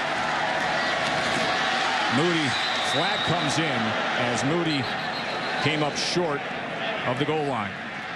Well, where that flag came in, it's either holding or a face mask. I couldn't see on the tackle, but it's thrown right in the area where holding occurs or a face mask. Holding, number 55 on the offense. 10-yard penalty from the previous spot. Repeat second down. That's Mike Pouncey. You know the struggles he's had with snaps, and now the penalty goes against him when they were knocking on the door. Well, he's got a guy lined up right over his nose, and he just turns him. I mean, it's a good play by him, but he got his hands on the outside, and when he turned him, that's what the official saw. I mean, Mike Pouncey's a powerful blocker. And Adazio calls him a mauler, just like his brother was. He wants to try to bury you when he blocks you, and that time he just got his hands outside. He's a 6'4", 310-pound bulldozer of a man. Backs him up outside the 11 as Steve Shaw's crew is throwing a lot of hankies out there tonight, Todd. Well, Florida tried to call a timeout, but I don't know if they got away. Substitution violation on the offense, breaking the huddle with 12 men. That'll be a 5-yard penalty, second down. Yeah, they tried to call a timeout, but they had already broken the huddle with too many guys, and the officials were on it and made the right call. Urban, of course, prides himself on execution. Florida, that's their first timeout of the half. They will take a timeout. Here's what happened.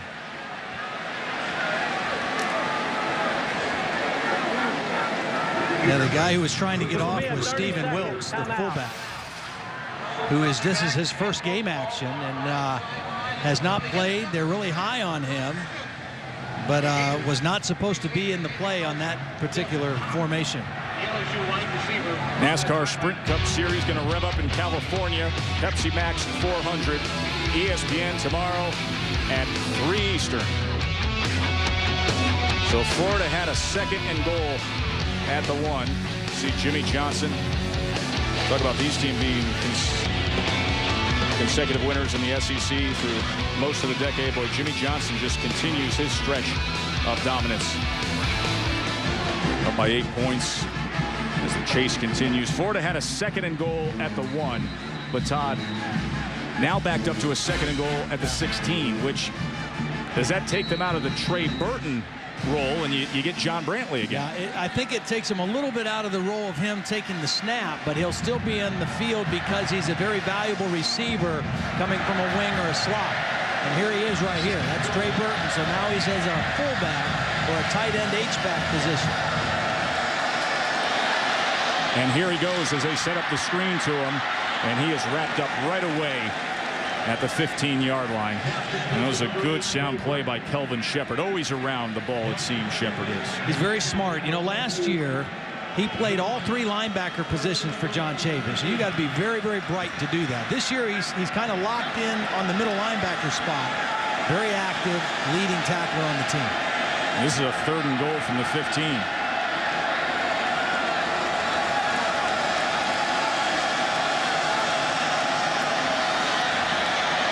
Brantley, that was batted down and almost intercepted. Barkevius Mingo got a piece of that ball. It was a zone blitz, and what that means, there was a guy coming from the secondary, and Mingo was dropping into coverage, and he just got his hands up. He was watching the quarterback the whole way and was able to deflect the pass.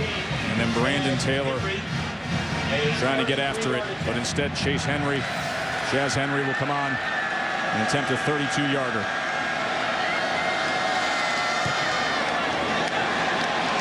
Another flag comes in as this is off to the right.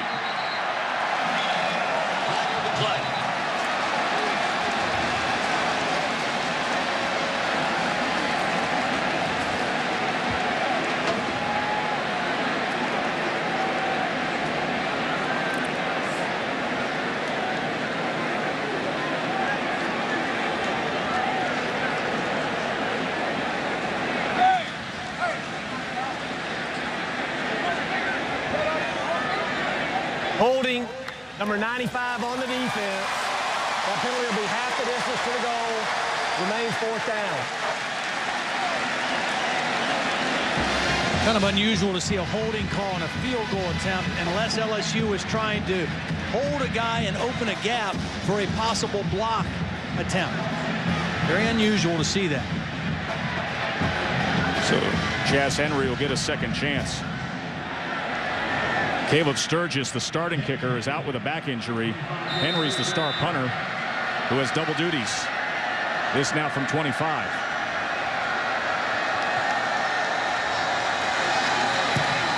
That was a bad snap again. It was a low snap. He missed it to the right on the first attempt. He gets a second chance. He misses it to the left. Yeah, as Chris Guido.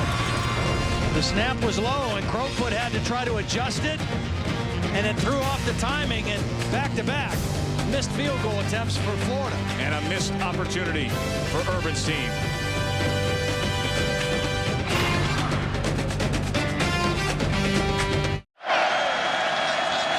Unbeaten LSU up 6 in the Gators' home field. Let's look at that two-headed quarterback monster of the Tigers, Todd. Well, it's working. Again, Jefferson with 25 snaps, Jarrett Lee with 12. You see the rush yards for Jordan Jefferson. He's thrown the ball better tonight. And Jarrett Lee, when he's been in there, has been effective throwing the football. So that combination has worked just like it did last week. Jefferson, a gain of about 2. Let's check in with Reese. Joe, very quietly, Utah remains unbeaten on the road at Jack Trice Stadium in Ames, Iowa against Iowa State. This is Reggie Dunn. They only credit him for a 100-yard kickoff return. What about 105? Went across the field, too. Utah smashing Iowa State. We're about to go to the 4th. It's 58-20. Under the radar, a top 10 team, if you can beat one. Jefferson to Shepard. And he's able to scoot forward for only about a yard as A.J. Jones was quick to get to Russell Shepard. Very important time frame right now for Florida. Their defense has got to rise up and make some plays. They didn't get very many stops outside of the turnover in that first half. And they've got to rise up here on 3rd down and get a 3-and-out out of this LSU offense. Get their offense back on the field again and get the crowd back in it. The decibel level is sure rising up here at the Swamp.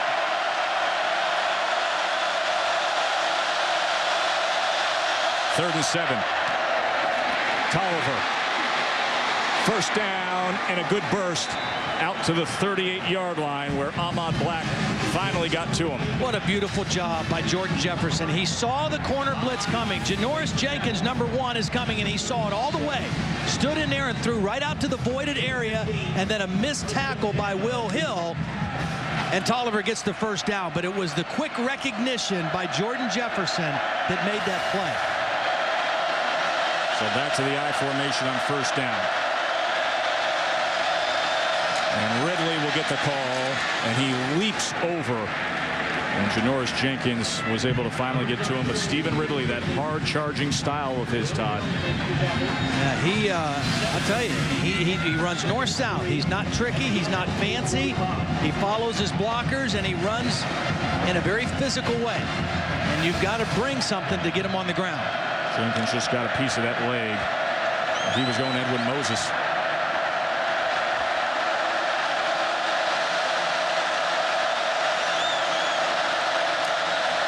Ridley again. Straight up the middle.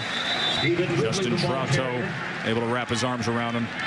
It's about 57, 58 yards now for Ridley. Now think about this. Last week, Florida played against Mark Ingram and Trent Richardson of Alabama. They held Ingram to 47 yards on 12 carries and Richardson to 63 yards. Two of the very best in the country, not just in the league. And right now, Ridley right up there having a good night. Came in this week number 1 in the SEC in rushing.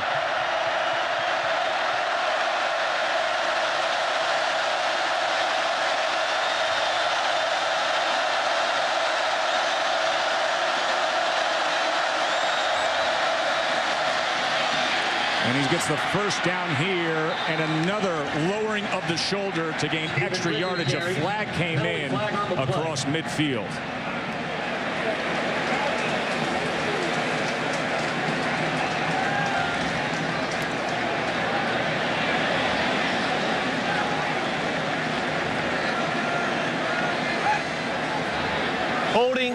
Number 88 on the offense.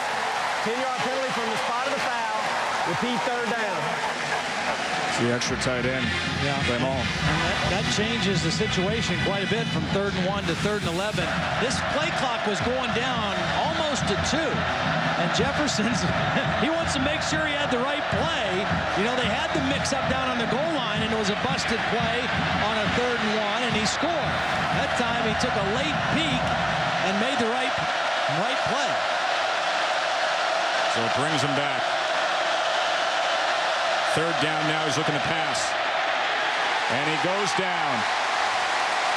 Jonathan Bostic and a gang of the orange-clad Gators able to find Jefferson. Well, that penalty was huge. I mean, 3rd and 1, they make it easily. They back him up to 3rd and 6. It gives the edge to Florida. They bring pressure, and they get to the quarterback. And now they have to punt. So Helton will come on the punt. And Janoris Jenkins back deep for the Gators.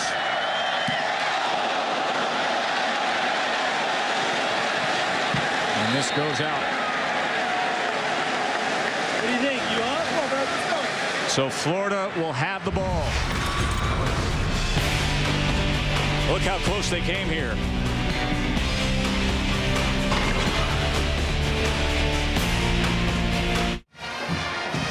ESPN's College Football Prime Time, brought to you by Dr. Pepper. There's nothing like a pepper. And Chevrolet. Every model is backed by a 100,000-mile, 5-year powertrain limited warranty. LSU trying to stay unbeaten. Tough place to try to do so here at the Swamp. Joe Tessitore alongside Todd Blackledge and Holly Rowe. And I'm here tonight because Brad Nessler is being inducted into the Broadcast Hall of Fame back in his native Minnesota. And on behalf of the entire crew, just want to send along our congratulations to one of the very best our profession has seen through the years. Congratulations, Brad. Well deserved. Brantley able to connect with Jordan Reed.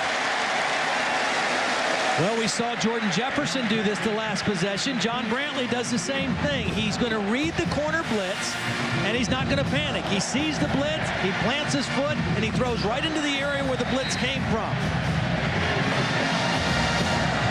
Big receiver in Jordan Reed working on the safety, and a nice play for the Gators. And Trey Burton now lining up at quarterback, as is Mike Gillislee, who was injured earlier. Busted play. It is indeed. Let's check in with Reese. All right, Joe, over on ESPN2, Auburn and Kentucky. Tigers seemingly have been in control, but Mike Hartline finds Randall Cobb, and all of a sudden, maybe the Joker's wild. Oh, Joker Phillips has his team within 7, 31-24, midway through the 3rd.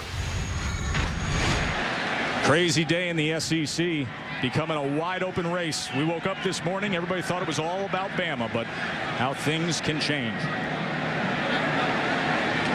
We got an LSU Tiger down. We will take a break as they tend to Ryan Baker.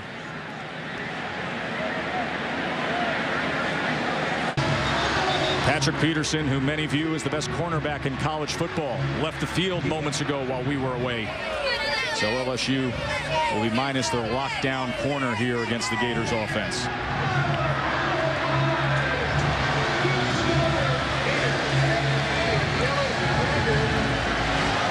Elvin Shepard, of course, leading the charge of those linebackers. Empty backfield on 2nd and 11 for John Brantley. You know, with Peterson out now, this is Jai Eugene, who is really a safety, who is lined up as a corner on the outside right now. And if the Florida coaches are in tune to the fact that Peterson's not there, they may want to take a shot at him right now.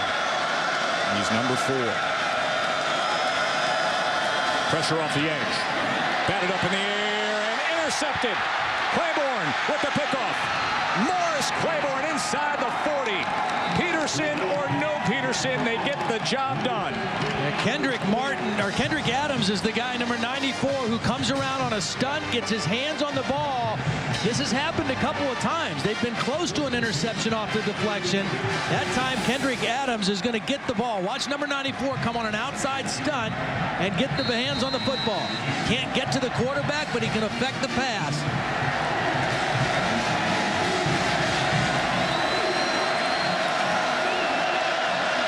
the turnovers are even. And now Jarrett Lee is playing quarterback for the Tigers.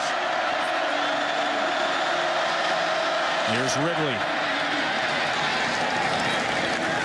Ridley to the 34. Stopped by Brandon Hicks.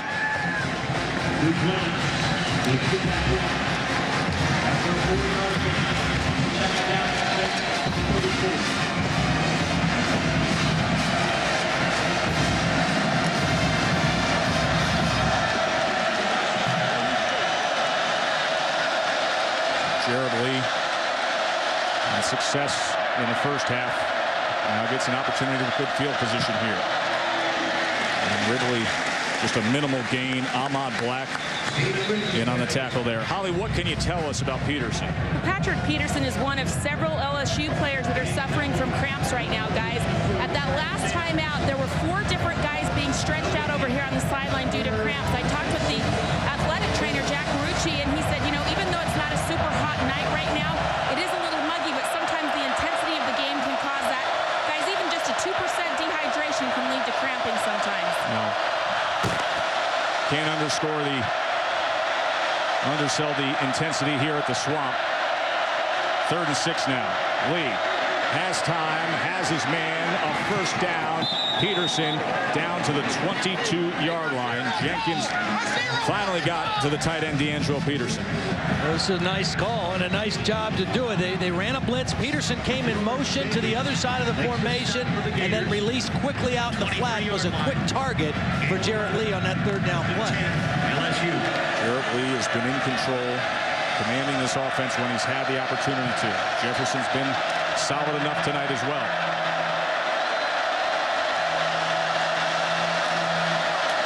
Now Ridley bounces it to the outside. And a gain of 9 for the junior running back. You know, right now, I think LSU has to be thinking touchdown. They've got momentum.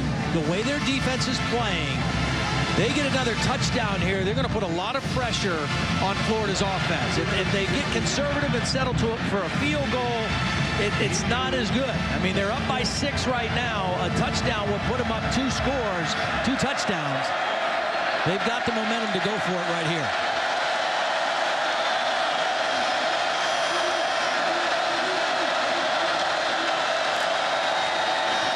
Ridley, first down to the 10. Handoff to Stephen Ridley. And their star defensive back is back. Patrick Peterson comes back out to join his teammates. Remember, this drive by LSU set up by a Morris Claiborne interception. So Lee brings them down to the 10. And now in at quarterback is Jordan Jefferson. This is par for the course. Red zone, Jefferson. Quarterback run an option for sure with him in this part of the field. Here he goes. And he gets inside the 5-yard line before Jenkins made the stop on him. I tell you, they had success with it last week, playing the 2 quarterbacks. It was the first extensive action Jarrett Lee had since 2008. And it's worked even better tonight. I mean, they are really in sync with what they want each guy doing. Look at Les Miles barking it up. He knows they're on the verge as the 4th quarter will start when we return. Magic in me, got the magic, baby. Time I touch that track, it turns into gold. Yes, it turns to gold. Everybody knows I got the magic in me. I got the magic, baby. Glad you're with us for the SEC on ESPN. Entertaining evening here at Ben Hill Griffin Stadium. You see no scoring in the 3rd, but LSU can open up this 4th with a bang. Already up 6, trying to go to 6-0.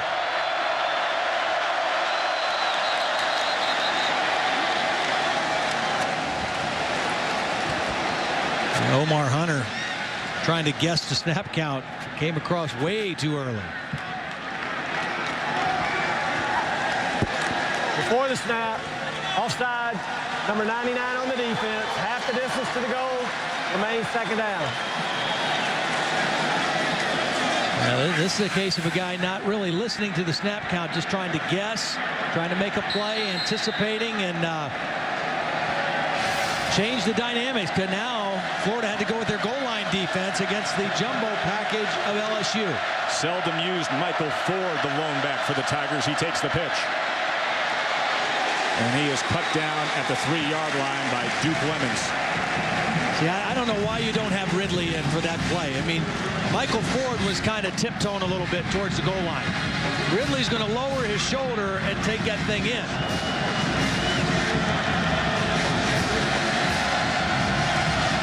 Ford just 2 rushes on the night, came in with only 5 on the year. Ridley, number 1 in the SEC in rushing. 3rd and goal now as they crank up the volume at the Swamp. LSU, that's their first time out of the half. Jordan Jefferson wants to compose himself a bit and talk things over with the Mad Hatter. 3rd and goal when we return.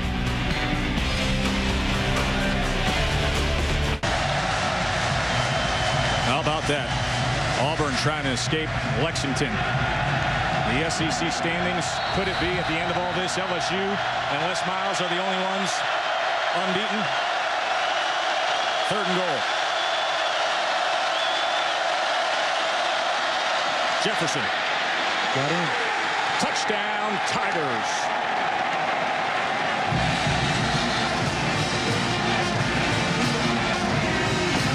Well, I thought with Ridley on the sidelines, it would be a quarterback run because he's your best runner, and your second best runner right now is Jordan Jefferson. Fake the dive, and he does a nice job of getting it in. And with it right now, a 12-point margin. Jordan Jefferson will stay on the field for the 2-point attempt. Try to push this to 14. Putting the ball on the left hash, which would suggest some kind of action to the right, give Jordan Jefferson a run-pass option.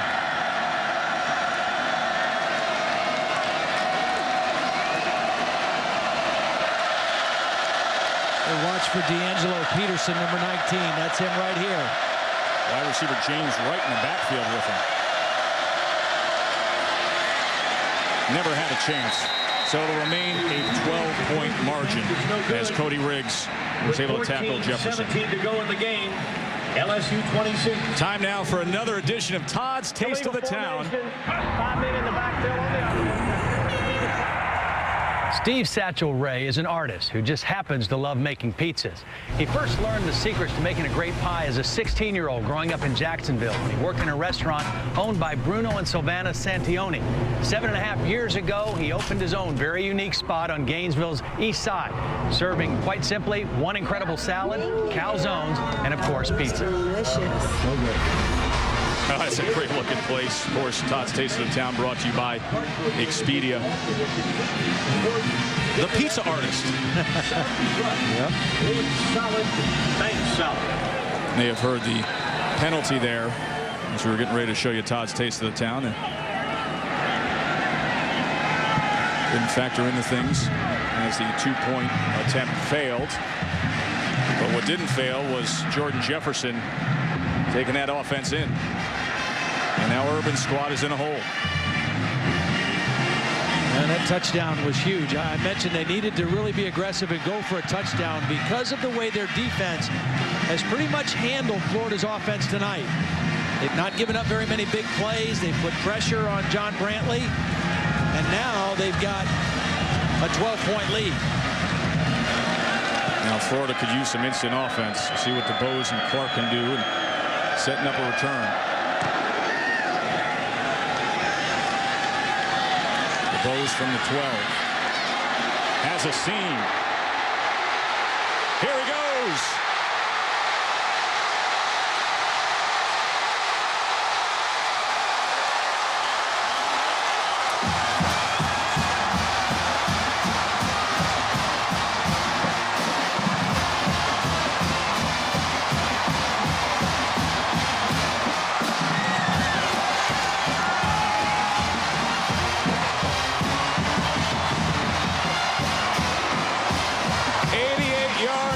Return for a touchdown from Andre DeBose. Just what they needed.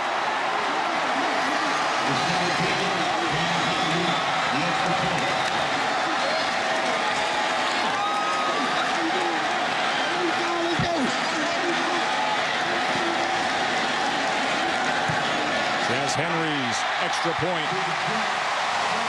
We got a 5-point margin just when LSU had put this game to a place where the nice cushion was there to coast home for a win. Here comes DeBose. Well, it started with a short kick. He fielded it on the 15, and then poor discipline in the coverage lanes by LSU. And Florida, who struggled to find a playmaker with their offense, gets a play out of their special teams. DeBose, the redshirt freshman out of Sanford, Florida, does a great job getting to the sideline and turning in a big play on special teams. Could not have come, as you mentioned, at a better time for Florida, because offensively, they've not been able to make explosive plays against this LSU defense. But they get one in the kicking game. Les Miles has been watching Patrick Peterson provide fireworks in the kicking game all year long. But now Urban Meyer's special teams comes up big, and now Peterson will take his turn. Remember, cramped up earlier, left the field, went back to the trainer, and now back to action is Patrick Peterson.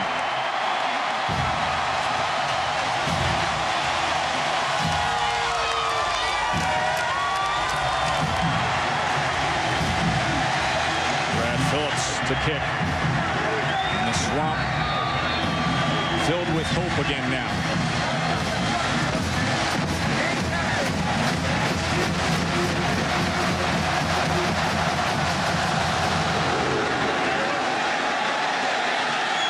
Peterson from the 5.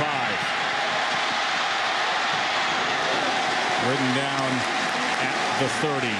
Ahmad Black playing special teams and playing it well tonight. Jarrett Lee and that LSU offense. What can they offer up? Got an injured player. That is D. Finley, special teamer.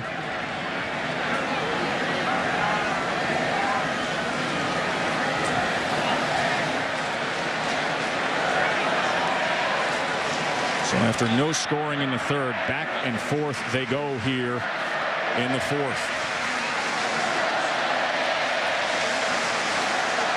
We will take a break. Florida pulls back within 5.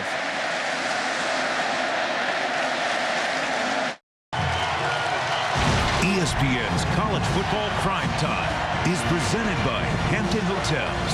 At Hampton, we love having you here. And in part by Chick-fil-A.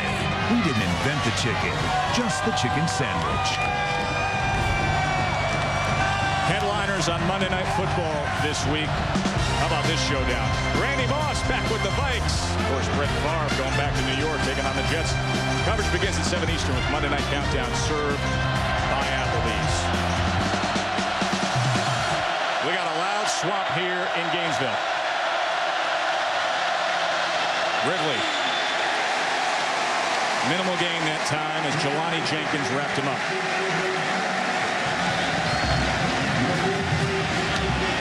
Well, because of that kick return, I mean, LSU really can't go conservative. They can't think about milking the clock. They can't think about just sitting on the football. They've got to stay with their pedal to the metal, whichever quarterback's in the game, because what was a 12-point game a minute ago is now a 5-point game.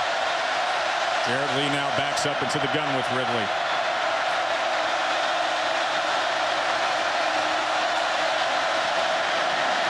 They're going to work the running back. Not much there. A.J. Jones quick to get to Ridley. See, the difference with that play when Jarrett Lee's in the game is the Florida defense knows Ridley's going to get it. Jarrett Lee's not going to pull that. He's not a threat to keep it and hurt us as a runner the way Jefferson is. So those lanes compress when Jarrett Lee's in and they run that same running play. It's a different deal. And now a 3rd and 7 for that LSU offense to stay out on the field.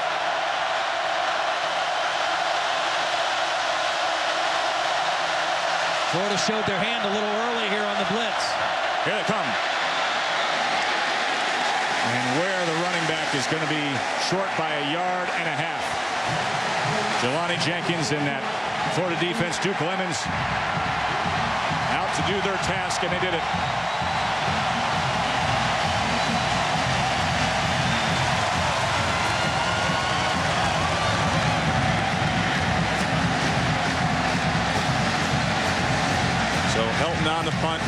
Janoris Jenkins back at his 15.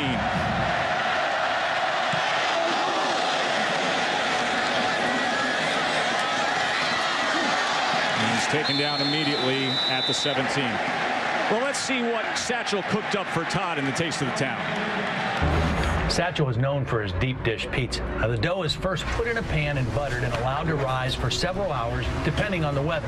Next, it's partially baked for 10 minutes to create a golden brown crust, buttered again, then loaded up with sauce, cheese, whatever toppings you choose, and another layer of cheese. Baked for 30 minutes in a 500-degree oven, then cooled, cut, and served. Now that is a piece of art. Florida looking for an artistic offensive display here, but they don't get what Gillis say. All right, now, my favorite part of working with you this week is tell the folks how many times you ate at Satchel's. Well, actually, I got to say 4. I mean, you only know 3, but I brought 2 pieces home last night, had them in my microwave at the hotel before I came to the game here. So, yeah, Thursday, I had to check it out. I had to scout.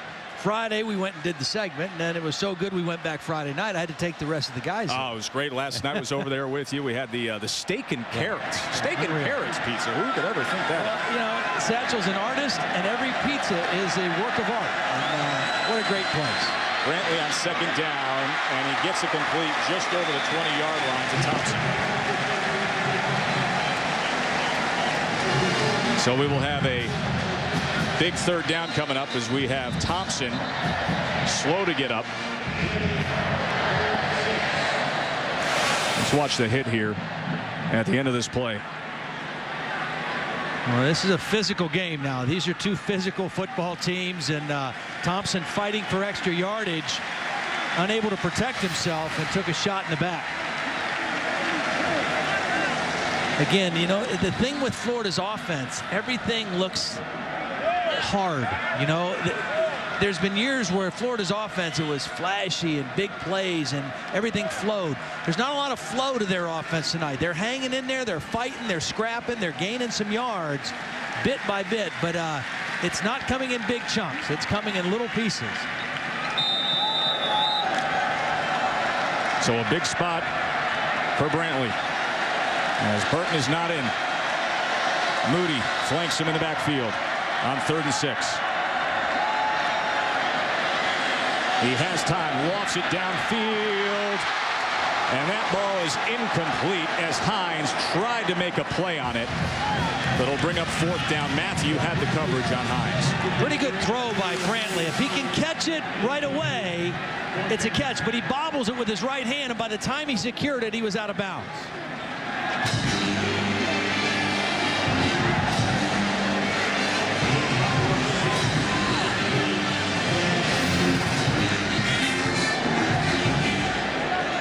Ruben Randall will be returning punts now as Peterson not playing special teams here with 10 minutes to go in the game. And Randall secures it, something Peterson didn't do earlier tonight when he fumbled. 5-point game, LSU's ball when we return to the Swamp. Stay with us. You're watching ESPN, new home of the Bowl Championship Series. Florida has handed LSU its first loss of the season in each of the last 2 years. LSU was up 26-14 here in the 4th. Then an 88-yard kickoff return by Andre DeBose, and they have closed the gap. You know, not just did they give them their first loss, but it really sent LSU's season southward in both cases. In 2008, they were undefeated and they finished 8-5. Last year they were 5-0, lost to Florida at home, and finished 9-4. This is a huge game psychologically for LSU. Ridley, not much happening there. Taken down by Trotto. Reese.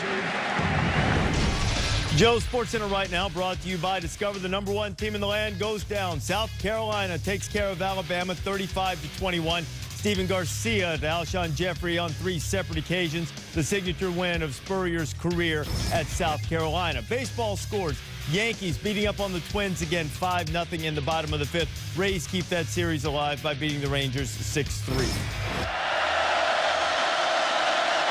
Thanks, Reese. Jefferson was taken down by Sanders. Right now, what Terrell Austin, the defensive coordinator at Florida, is counting on is that LSU is going to try to protect this lead.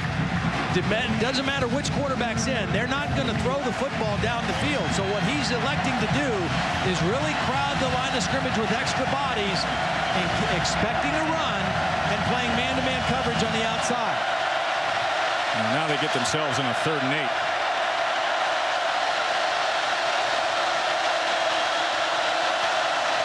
Sprinting to the near side. Randall hauls it in, cuts back to midfield, a first down and looking for more, settles in at the 46. Ruben Randall. And this is all because of Jordan Jefferson's ability to get outside of the pocket by design, keep his eyes downfield, and keep a play alive. I mean, he could only throw to one side of the field, and Randall was able to stay with it and separate from his man and get the catch. Jefferson just lofted it in for a 29-yard gain there to Randall, his first catch of the game, and it comes at a critical time. Ridley, nothing doing there against Big J. Howard.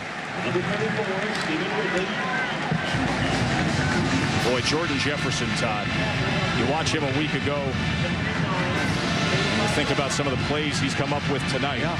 Playing with confidence. You know, he's throwing the ball with confidence. He's checking at the line of scrimmage with confidence. He's turning broken plays into touchdowns. And he's the guy you got to worry about. You know, Jarrett Lee's just thrilled to be playing and back in the mix. Jordan Jefferson's the starting quarterback. You got to worry how he handles that. What's his confidence like? He's been great tonight. Pulls it back from Shepard. Play action. He's going to go downfield looking for Ruben again. And that was almost picked off by Janoris Jenkins. He threw into the coverage there. That was not a good decision because his man wasn't open, and he threw that ball too far inside. And Janoris Jenkins came from the safety position and almost was there for the interception. Jeremy Brown was with him stride for stride, and Jenkins came over. See, they don't need points necessarily right here. I mean, points would be great, but they really don't need a turnover. They got to take care of the football. They've already flipped the field position because of the big play a moment ago. Looking over at the tight end, who wind up in the slot. A little confusion again. Timeout, LSU. Jefferson was jawing with Peterson. He said, we better take a break here for 3rd and 9. It's a big one.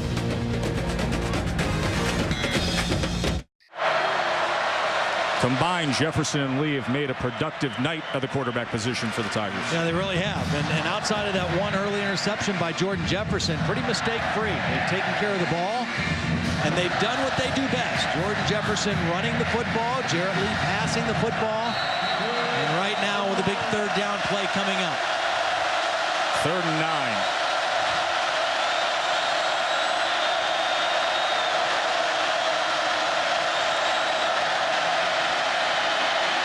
Jefferson took a lot of time and then went and put it over the head of Peterson, his streaking tight end.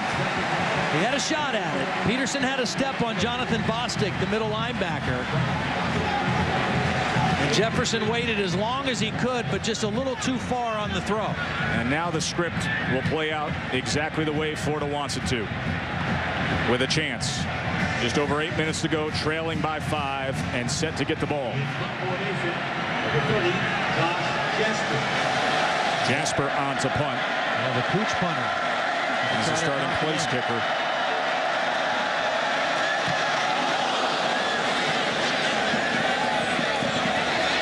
And it takes a bounce into the end zone.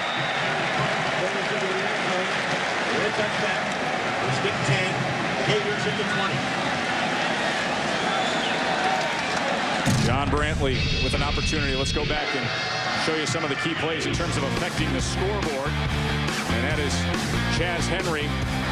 Got a second chance with a penalty, but he missed both field goal attempts. And then when the score was 26-14, a 2-point try tie. Yeah, both teams wish they had those points on the board right now. As it is, Florida needs a touchdown. They're 5 points down with 8 minutes to go in the game. Play action for Brantley. Safety valve is Moody. and just fights his way back to the line of scrimmage with Ryan Baker on top of him. See, the fans are booing, but I don't think Steve Addazio and Urban Meyer have much choice because they don't have Jeff Demps in the game. They got Gillislee, who's bandaged up and banged up. They don't have a wide receiver that has gotten separation and has been able to make a big play down the field. Everything they're getting right now is kind of nickel and dime, hope to make some first downs, maybe sneak a play in there. But that's what they've got right now. Trey Burton now. Just a gain of 2 for the freshman quarterback, their running quarterback.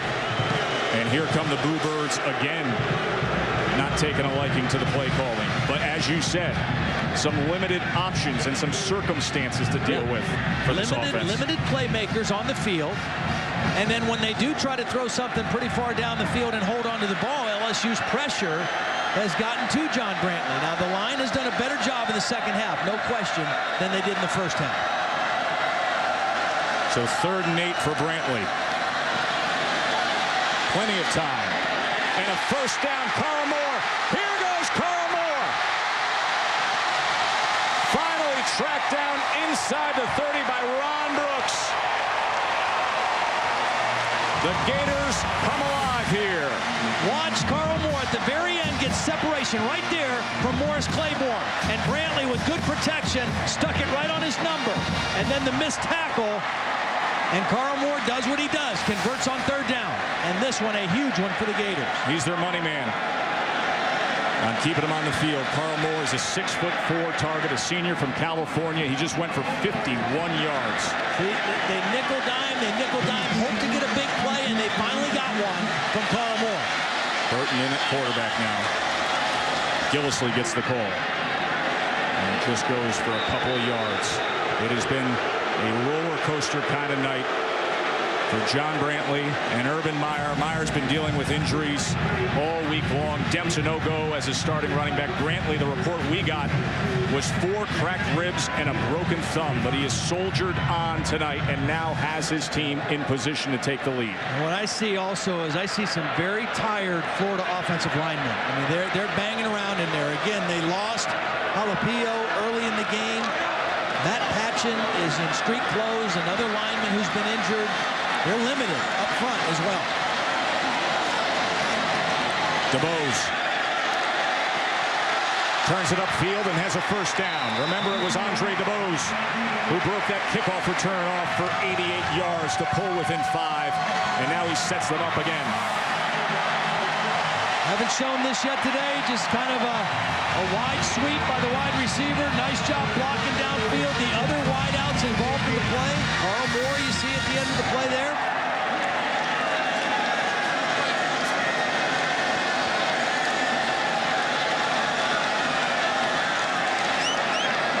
Some confusion by Moody whether he should be on the field or off the field with Gillislee in the backfield here on first down. And Brantley's going to call a timeout. Timeout, Florida. Now the frenzied nature of this rivalry.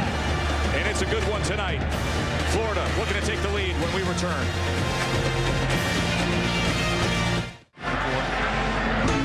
Well, it's been an outrageously entertaining college football Saturday, and this is the way to start off your NFL Sunday. Chris Berman hosts ESPN's 2-hour Sunday NFL pregame show, Sunday NFL Countdown, presented by IBM on ESPN Sunday at 11 a.m. Eastern. 4:50 to go. Florida, they were trailing 26-14, Todd, here in the 4th. The special teams paid off, and now a drive in which they're just kind of patchworking their offense, and you see the great lockdown corner, Patrick Peterson, being tended to. That's bad news for LSU. At this part of the field, you want one of your leaders, and he is certainly one of their leaders on the defense. Gillislee wrapped up by Drake Nevis, the All-America candidate at nose tackle. And once again, the crowd not liking the conservative play calling. But hey, listen, as we said, limited options here, dealing with a lot of injuries, and they are in position. Urban Meyer trying to overcome and bounce back that loss to Alabama a week ago. Reverse now. Hines into the end zone. A flag is down. Was it a block in the back? Omaris Hines scooted into the end zone, but we will wait on the call.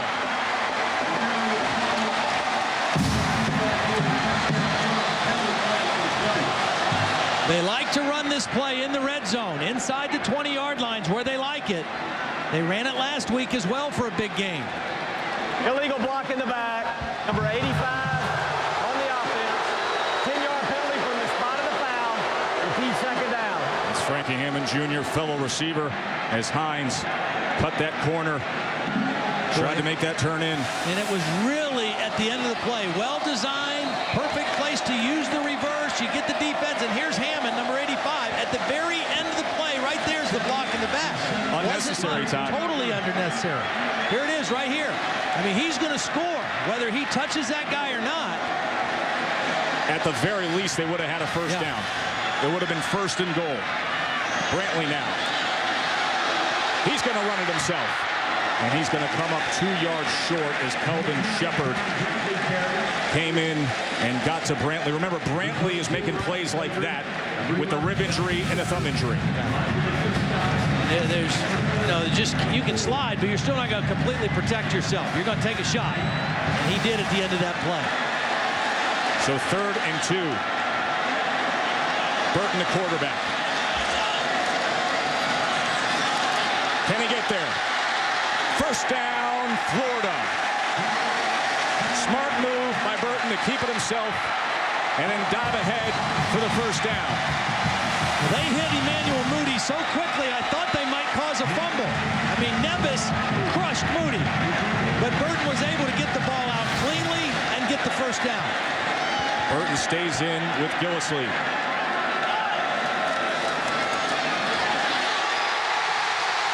How about that? Back come the Gators.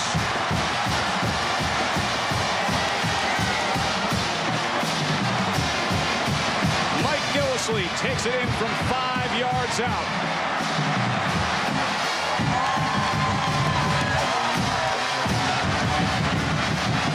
And Florida, with a 1-point lead, will elect to go for the 2-point try and try to make this a field goal margin.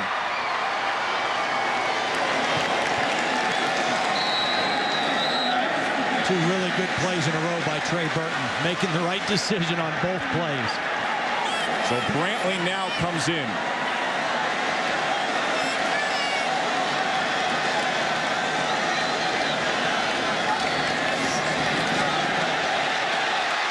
They got it.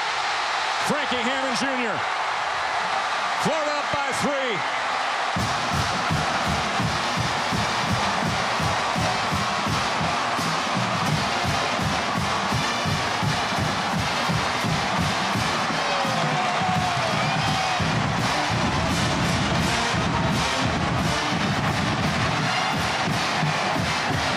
Well, the play before the touchdown, they tackled the back and Burton kept. This time they're going to tackle Burton, and he gives it to the back, and Gillislee gets into the end zone.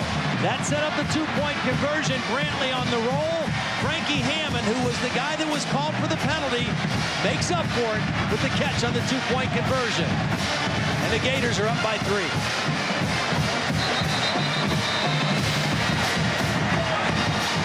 They trailed here in the 4th. 26-14. They got the instant burst by Andre DeBose on the 88-yard kickoff return. They played sound defense, had an opportunity, and then took advantage. Tonight's good hands play brought to you by Allstate. Well, it was the biggest play of the game for him on offense. Carl Moore got separation, 51-yard catch. Prior to this play, the best play that Florida was able to manufacture on offense was 24 yards. They got 51 on that play, an explosive play when they absolutely had to have it, and they took the lead. Ben Hill, Griffin Stadium, 132 straight sellouts dating back to '89. I imagine this is going to be Jarrett Lee time now for LSU offensively with 3:21. Remember, both teams had to waste timeouts here in the second half. Both LSU and Florida only have 1 timeout apiece. You got 90,000 plus absolutely rocking right now. Here's Claiborne. There's Claiborne with a good return for the Tigers.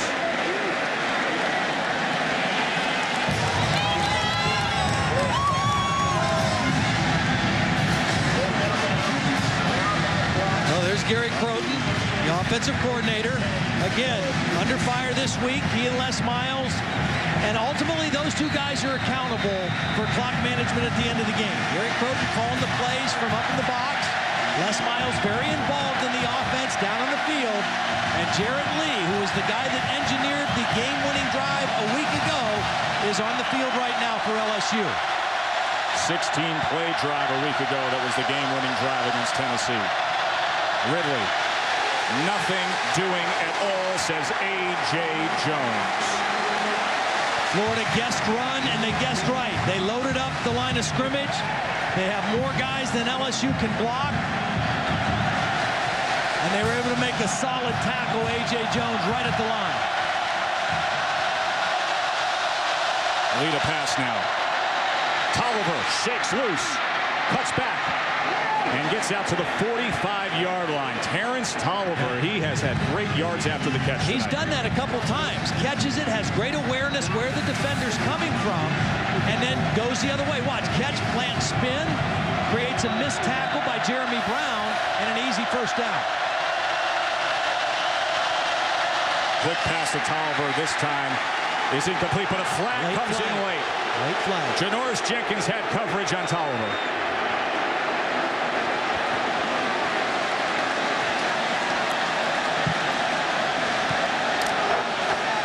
Pass interference, number 1 on the defense. That penalty will be enforced at the spot of the foul. First down. Now, just to go over the situation here, and this is what Les Miles and Gary Croton are thinking about now as you watch this replay. They're down by 3. There's 2 minutes and 37 seconds left. They don't have to have a touchdown. A field goal can put the game in overtime, but they only have 1 timeout, so they really have to be smart with how they manage things here in the final 2.5 minutes. And Josh Jasper, they have a phenomenal place kicker. Murphy. Senior Richard Murphy is taken down by Jonathan Bostic. One of the reasons that Murphy is in there is the senior is the best at pass protection. He doesn't run the ball as much as Ridley, but he's an excellent pass protector. That's why he's in, and Ridley's on the sideline right now.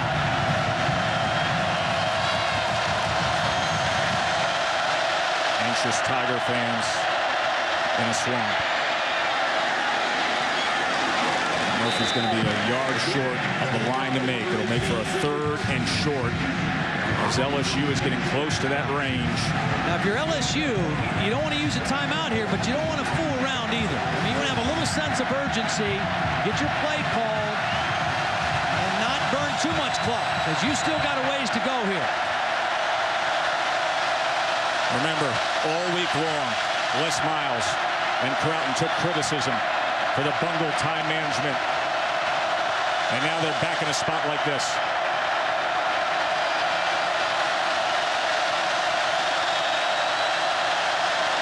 Ridley on 3rd and 1. He loses yardage. It's going to be a 4th down. Now you may have to call your timeout. A.J. Jones surging in with Ahmad Black. And now, Les Miles' decision to be made. Last week, they called a timeout before a 4th down and 9 play to make sure they were square, and they converted it. They're going to go ahead and try a field goal here at this point. Josh Jasper to try to tie this game. If I'm Florida, I'm playing safe and not let anything happen on a fake. Don't go for the kick. Just be aware of a fake. 52 yards to tie it here at the Swamp. They're officially marking it at 53. Timeout, LSU. That's their final timeout of the game. As LSU uses their final timeout time. The crazy plays through the years. In 07 against Auburn, 10 seconds on the clock, trailing by 1. Instead of the kick, they win 30-24. Against Ole Miss, spike it, spike it, spike it. You can't spike it. They lose 25-23. And, of course, last week against Tennessee, the controversy. Time was running out. Too many men on the field. It gave them an untimed play, and Ridley took it in. So through the years, this has been a constant theme with LSU and Les Miles of time management at the end of the game in these critical situations. And right now, he looks to turn it over to the leg of Josh Jasper as they talk things over. Josh Jasper's long field goal of the year is 51. He missed from 54 last week at home against Tennessee. We saw him before the game. He definitely has the leg for this kid. But it's a whole lot of difference between kicking in pregame and kicking with 35 seconds left to send the game into overtime. This will be for the tie. He has 3 field goals over 50 yards in his career. This from 53.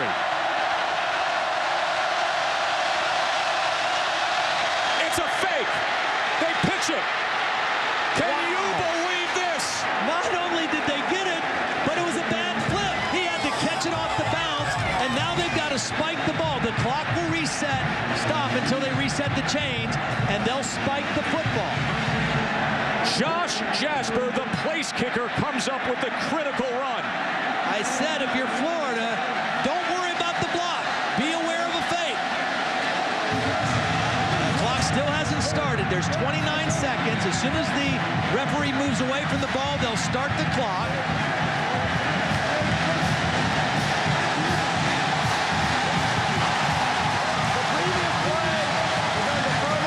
Well, they're going to look at this pass. Was it a legal play to begin with? Let's look at Derek Helton, the holder. Is it a forward pass and thus an incompletion, or is it a pitch? A lateral to Jasper. Tough to tell. Well, either way, it shouldn't hit the ground. I mean, that's supposed to be one that he catches in the air and runs. And this will be interesting to see the call. This will give you the angle. It looks like it is completely in line lateral with the holder. Do they have indisputable video evidence to say otherwise? Remember, the play on the field is a first down LSU. They have to have the indisputable video evidence. They cannot make a judgment. It has to be indisputable that this was a forward pass to overturn it, not a lateral.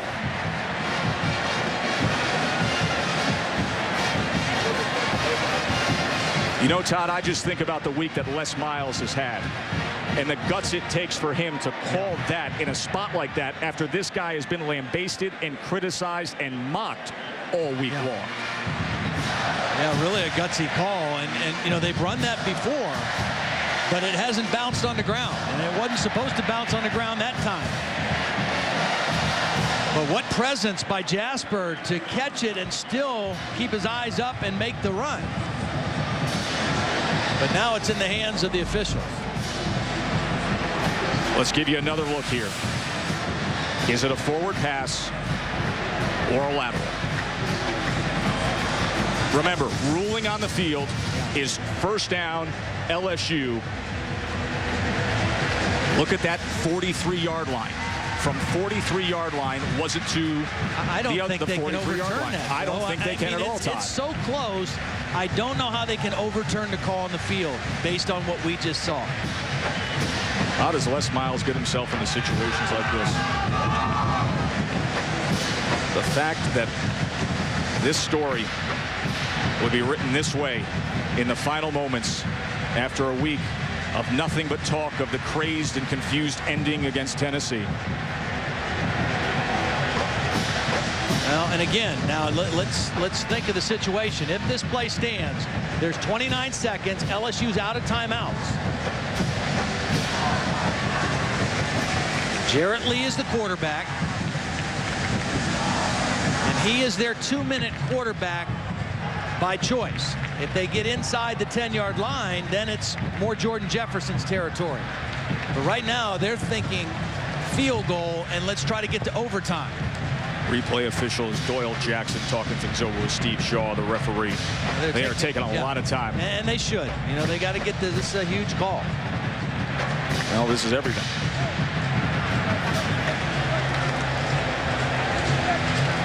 The play that they're still reviewing happened 4 minutes ago. You know, what's interesting is there was some question what they were going to do when the fourth down play. I thought they'd call timeout right away. I thought they were going to go for it on fourth down. Call timeout, make sure they got the play they want. They let it run down. They brought their field goal team on, and then they called a late timeout. Went over and talked about. This is the look that they've requested. You be the judge.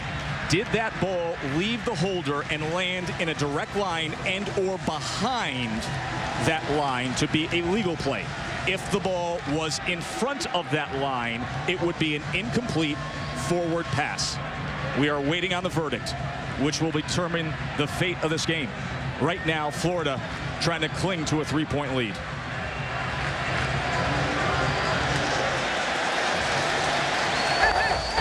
After review, the call on the field stands. It is a first down, LSU. LSU stays alive. 29 seconds, no timeouts. Now, officials over the bar. As soon as they move away, the clock will start running. So LSU has to be ready to snap the ball. They should have had plenty of time to get their play called, what they want to do here. They can't stop it with a timeout. They can spike it, they can get it out of bounds, or they can throw incomplete. Pressure on Lee. Gets rid of it. Here goes Tolliver. Inside the 5. Now the clock will stop. Now, do you stake Cape Jarrett Lee in inside the 5? Spike the ball right here. This is what they didn't do last week. Spike the ball.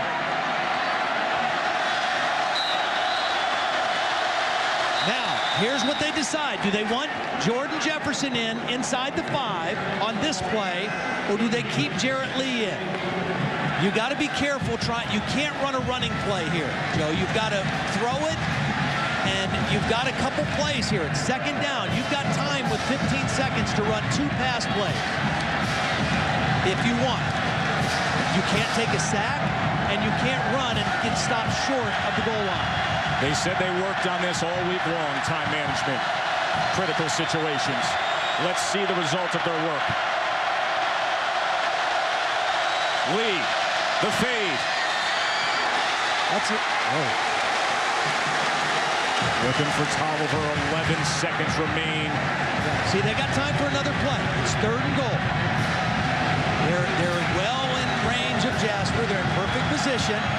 You can't get sacked, and you can't get stopped. I thought they were going to call interference on that. Now look at that left arm. Yeah, draped all over Tolliver. Here's your 3rd and goal.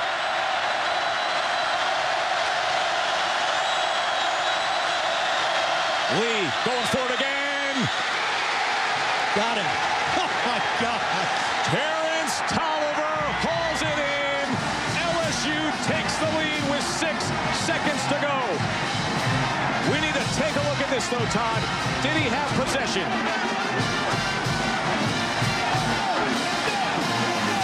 The exact same play to the same spot. Does he secure the catch?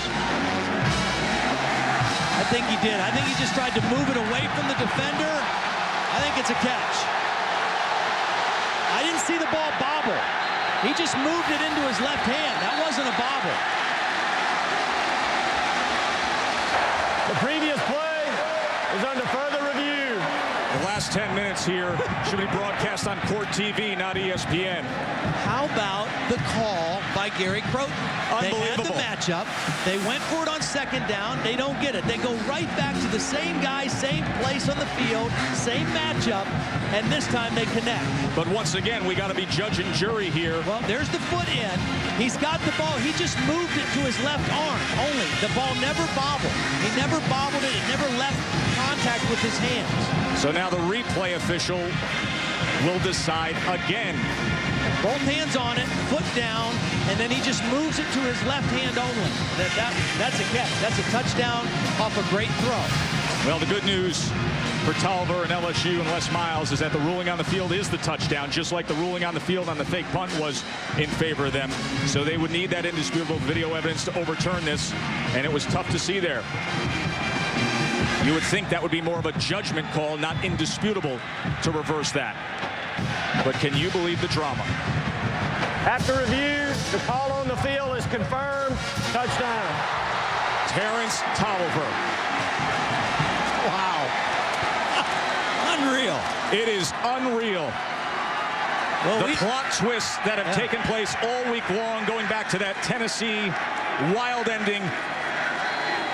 Les Miles, it was spin and damage control all week long. And then he gets right back in an even more dramatic situation, and they pull it off. The extra point is good to make it a 4-point margin. 10 plays and 62 yards. That included the Jasper 5-yard run on the fake field goal, and then Tolliver from Lee. Third down on the goal line. They had time for 2 plays before they would kick a tying field goal. They took 2 shots at the same play and came through with the touchdown. And once again, Les Miles at the end of the game looks like the mad scientist genius. And Gary Croton, some redemption for him as well. Starting running back Stephen Ridley was quoted this week as saying, "It's crazy how much negativity we have here in Baton Rouge right now based on last week." And then they do this. The fake field goal off the bounce that was reviewed as a lateral. Look at how close that was to being an incomplete forward pass. You can't make this stuff up when it comes to the Mad Hatter, can you? Les Miles. Time and time again. Well, here's the bottom line with Les Miles, though. He's going to be 21-11 in his career at LSU against top 25 teams. He's 20-7 in games decided by 7 points or less. He's 41-4 in night games and 9-1 in night games away from home. And he's 6 seconds away from being 6-0. Florida wants one last chance with 5 seconds to go. Outrageous finish to this game. What are we in store for in these last 5 seconds? Well, LSU fans can remember a game against Kentucky where it wasn't over till it was completely over. So I'll guarantee you they'll play deep. I'll try to keep anything that is completed in front of them. 3-man rush against Brantley. And they got pressure on him. So he has to dump it short to Burton, and it falls incomplete. And there is a penalty marker down at the 40-yard line. Well, there was a... Oh, boy. I'll let them... Ineligible receiver downfield, number 57 on the offense. Penalty will be declined. Ball game's over. LSU, in dramatic fashion, a 10-play drive that included the fake field goal and then the 3rd and goal fade to Tolliver. Pulls it off here in the swamp. Florida's gotten to them the past couple of years when they went unbeaten. Not now. The Tigers are 6-0. A little bit of a respect factor here. They were undefeated, and they weren't ranked in the top 10. Not very common for an SEC team. Holly's with Les Miles. Holly. Well, Coach, what went through your mind when you decided to call that fake field goal attempt? Well, we thought it was a chance for a score. I mean, we thought it was a chance for a touchdown. We didn't execute it just right. It gets us the first down, allows us to call some more plays. Certainly, it works out pretty well. What lessons did you learn from last week that you were able to utilize tonight in that exact same situation? I don't know about any lessons that I learned. The only thing I know about our football team is they are a fighting, tough, hard-nosed group of kids. How stressful was it over on the sideline watching Jarrett Lee manage those last 2 possessions? Well, it's always nicer to be ahead by 2 touchdowns and not worry about it. There's some stress involved, I promise. Coach, what do you say about this team to come on the road after a very trying week and get a win like this? Well, you know, they didn't like us too much when we were 5-0, and now we're 6-0, and I hope they like us a little better. Okay, I have to ask this. Do you like the nickname the Mad Hatter? Because it's just going to get worse. I understand something. It's the hat I wear. It's nothing mad underneath it. But you know that's going to get worse this week. That was a great call, Coach. Thank you. I suspect it will. Thank you, Allie. You're welcome. What a 7 days it's been for Les Miles, and all he does is win. So the updated SEC standings. Alabama went down today. LSU, Todd, 4-0, 6-0 overall, came to the Swamp and pulled it off. Sitting in good position. Auburn hung on and won, and so that sets up to be a real serious battle between those two teams later on in October. Jared Lee finding Terrence Tolliver.